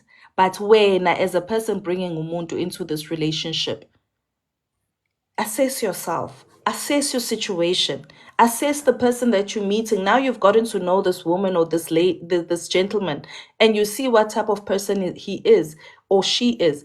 Will they be able to live with this situation? Is there anything that I need to change? And it's not easy. So say you are the father that jumps every time daughter cries, oh daddy, my tire just burst, and they were out drinking somewhere, and now you need to stop your date. Or the electricity, because some of the situation in that situation, it wasn't even extreme situation, because a tire bursting in the middle of the road is an emergency. But something like the globe is broken. I'm on a date, guys. The globe is broken. Yes, I'm gonna come home eventually and fix the globe. Kanti, you know, asibhekeni ngempela ukuthi is this a situation where I need to set boundaries now as the parent with my children, that they understand that when I'm with my woman or when I'm with my man, that's our quality time and only an emergency, and define, like Rakhadi was saying, define. Be, I think being absolutely clear about situation makes it easy for everybody else. Define what that looks like. Switching off your phone without communicating. Yes. But to tell them, guys, when I'm gonna go on the dates, I want to switch off my phone until you guys learn and understand that when I'm on a date, I'll only answer to emergencies. If you need anything from me, call my woman or text my woman and leave her phone on, perhaps. Because you know it's they're not gonna call her willy-nilly. They're gonna take some time before they decide who's I'm gonna call your girlfriend, because now they're scared of being told, why didn't you tell me earlier? I can't read that properly. But anyways, with your own grandchildren, it's manageable. But when a stepchild or step in, that's the drama starts. No, it's not easy, but yeah, like I said, next week we will talk about experiences. I would love you, Auntie Riri, Sisi Riri, to come up and just share your story and your experience, because I think there's a lot we can learn from that. Siakula songe, some of us are already grandparents, some of us are about to become grandparents, and we need to be able to navigate that as well, because I think it's another dimension that we've never even spoken about in this platform. But I thank you all for coming through. I thank you all for the likes. Uncle B? Sorry, Sama. I think maybe just as just a thought around the blended family lives as well. Because remember, every time there are discussions, there are so valuable points that we actually raise, or valuable points that are actually raised. I think it has to be a norm that you download those lives and send them to YouTube so that anybody that would want to go and learn from them. And you can do this with the ones that are appearing now, including this one as well. Just send them into to the YouTube, and then send it to the groups that we actually belong in, so that anybody that has missed it can actually go back and be able, because there are lessons that needs to be able to be learned from there. But also for you as well, I mean, because now you having to start this blended family stuff. Surely there are books that you can actually be able to write about the experiences that you've had in these particular lives. Thank you so much. Absolutely. Thank you, Uncle B. I think what I will do, I will share the YouTube link on my profile so that everybody has access to it. I haven't shared it yet, but it's still Blended Family South Africa on YouTube. So if you want to access, I haven't downloaded all of the lives, but there's one or two that are on YouTube. So just go to my YouTube page. It's still Blended Family South Africa. You'll find it easy. And just, is it subscribing on YouTube? Yeah, just subscribe and then you'll get access. I'll try to be more consistent that after each and every live I download, but it's just not easy. You know, these systems, I tried to download with my laptop. It took hours and hours. I ended up trying to download with my phone. It also took some time. So I just need to get myself familiar with the technology as well, so that I can just do it easy. But with more practice, I'll get better. But yeah, I'll share the link, but check out the YouTube page, is Blended Family South Africa. I did open it recently. It's an old page, but I just changed it around a bit and put in Blended Family South Africa. So you will see, because I didn't have content anyways, but all the videos are available there on my YouTube link. I'll also just add it to my profile, and I promised last week I'll add my website page as well, link to my website as well. I'll add that onto my page, so that at least everybody has access to the information. Even though the web page, I was blogging a lot. I haven't blogged this year. I did blog a bit last year, so it's something ish now putting pressure on me to blog. But I thank you, all of you, for joining the live. It's been a fruitful one. I've learned a lot from all of you. I've learned a lot from can't you be live on YouTube as well? You know the problem with other platforms. So I've been live on Instagram. I've been live on Facebook. I've never been live on YouTube, but I've used Zoom before with a YouTube link. And let me tell you something, with every other platform, TikTok has been the most interactive. I think with YouTube, it would work if it's a podcast type of live where I'm interviewing just one person one on one. Uncle B has dropped, but him and I are working on something in the background of the like, but it's not as interactive as TikTok. TikTok for me has been the most interactive platform to talk about blended families. I find that people are more comfortable to express themselves on TikTok. People are more willing to talk on TikTok, and TikTok also pulls like people, like-minded people easily. I don't know how they assess or how their algorithm works, but somehow it brings in all the right people that are willing to talk blended families. So that's why I prefer TikTok for now. And then I take the same video and I load it on YouTube. I don't think you can co-host like you can with Zoom and Facebook, co-host on TikTok. And I think even Zoom and what's the other one? Zoom and YouTube. I think you can also co-host, like host a function on Zoom and it shows on YouTube as well. You can do that as well, but not with TikTok. And I like TikTok. I think TikTok has done wonders for me and my platform, just to put it out there. If anyone is considering, so this is a side note for anyone, because I know we're all sitting here, we all have something to share, we all have a message to share, we all have influence that we can make in this world. And we can all use these opportunities, especially because they're free, to influence others and collaborate with others and build something with others. So I would really encourage you to do that. But I would really like to thank you guys. I want to say my thank yous. Thank you for the likes.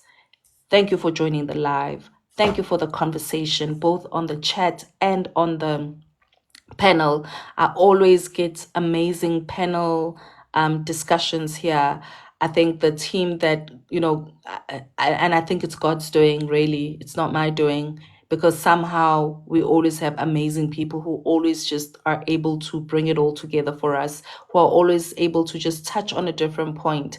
Like Usislindo Gutle touched on the complexities of what we're talking about, that step parent, bio parent relationship, how we treat children differently as well when we come in with our own children, but how we also want to dictate to the ex.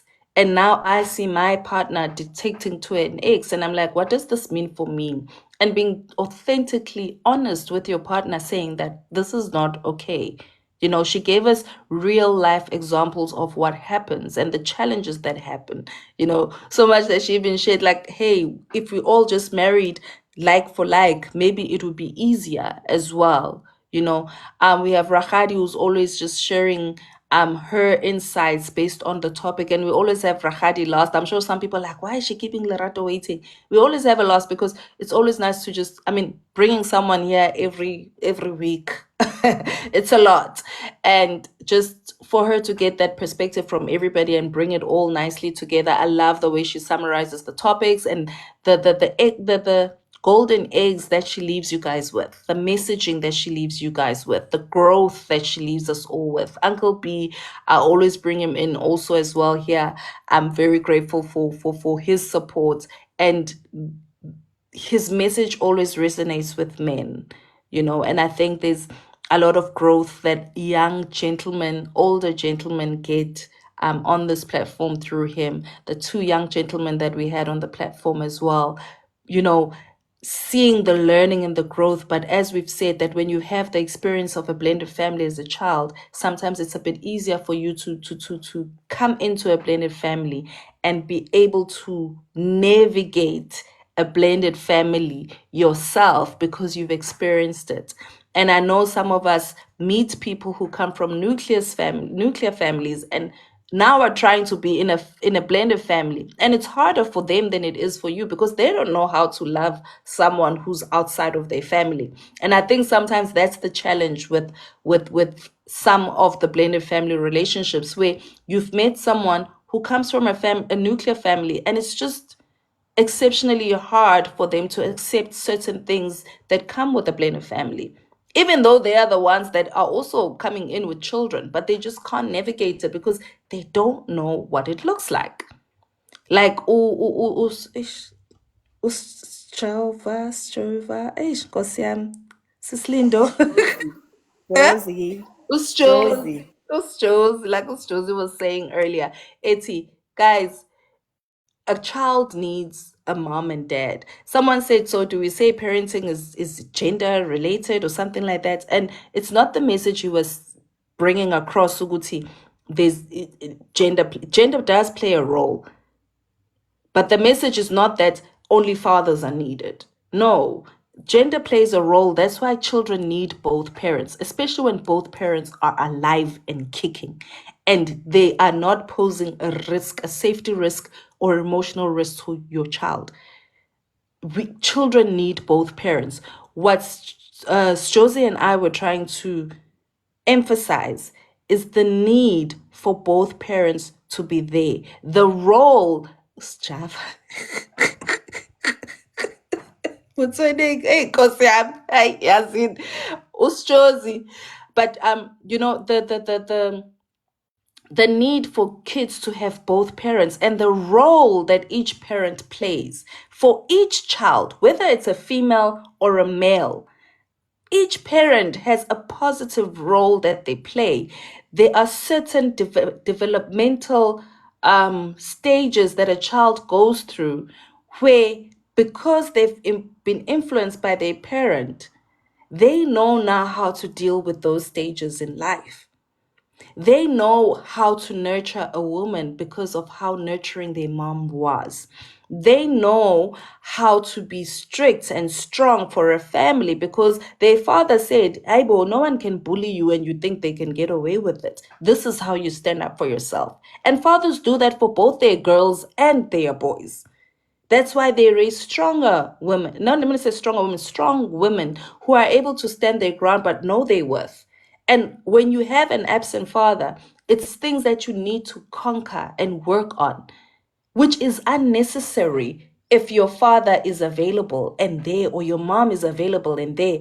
And the only reason why they can't be there for you is because your mom or your dad is keeping your other parent away. Rahadi even went on to say towards the end, Uguti, bad mouthing the other parent. Do you know what the impact that has on your child? Why are you bad mouthing the other parent? I am a result of my paternal and maternal side. I am a result of my mom and dad. And the reason why I'm saying paternal and maternal side of the family, it includes the aunts and uncles. Those are my aunts and uncles. Those are my people.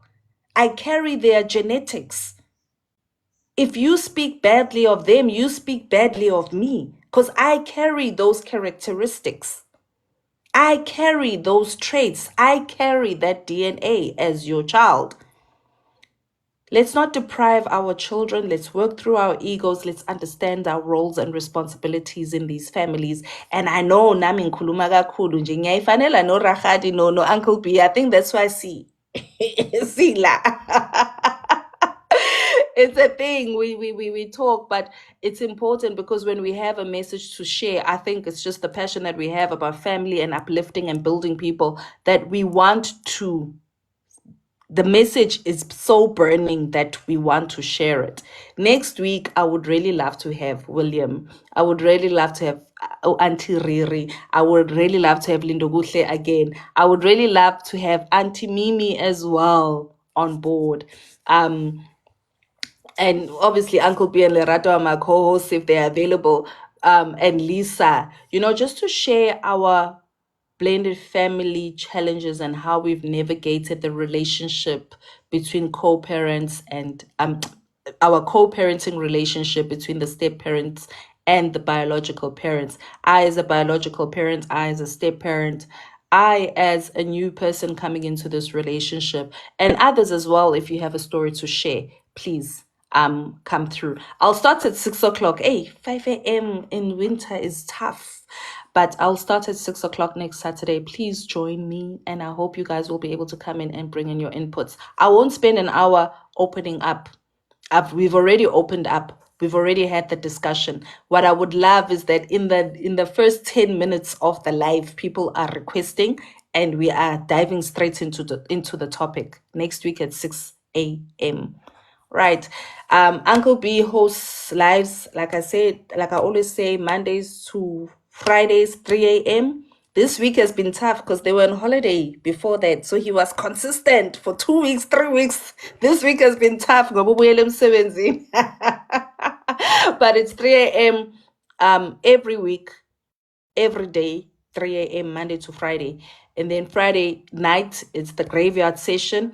I don't like using graveyard because this is like it's actually the wrong, it's not aligned.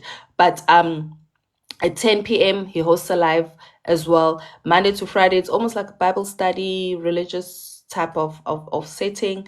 And then on Sundays at 1 p.m. we talk about topical life issues.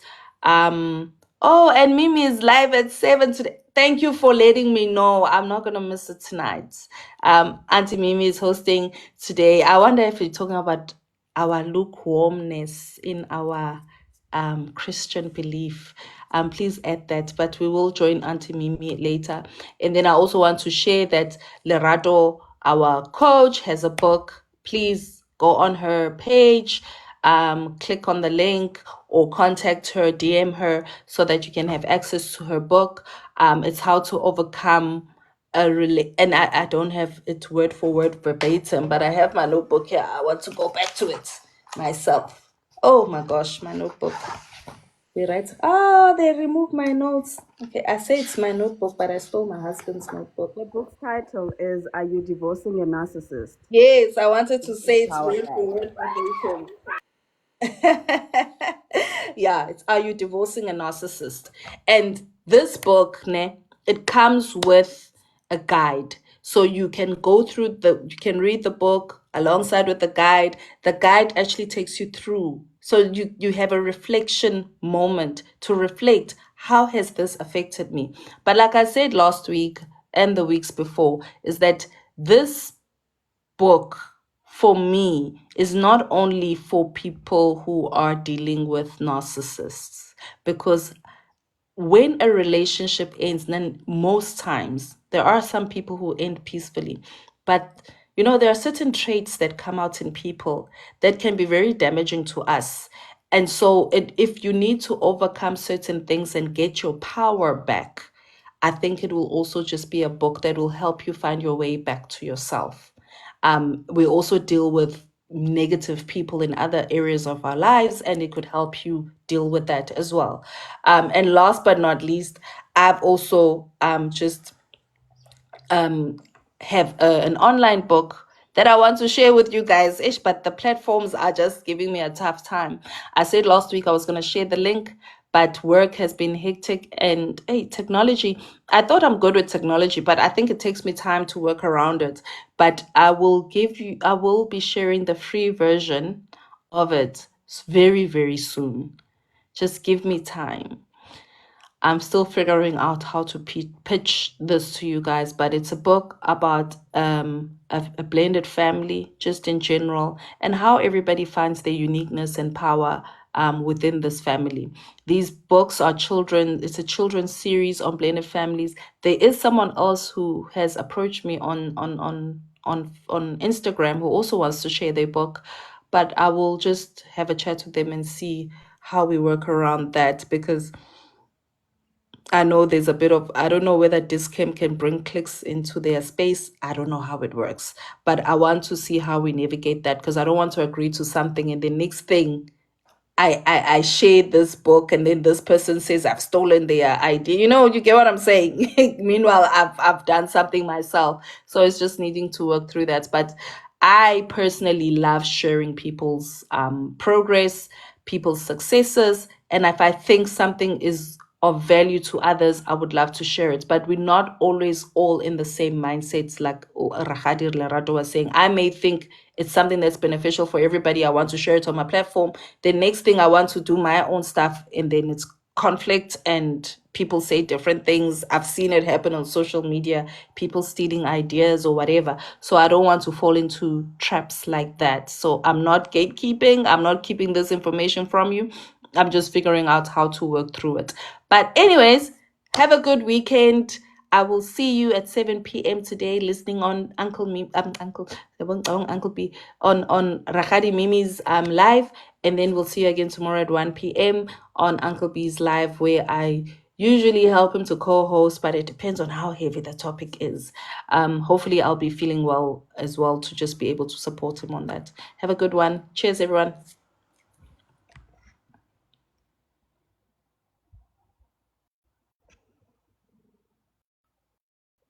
And thank you for all the gifts and the likes. 73,000 likes. Wow.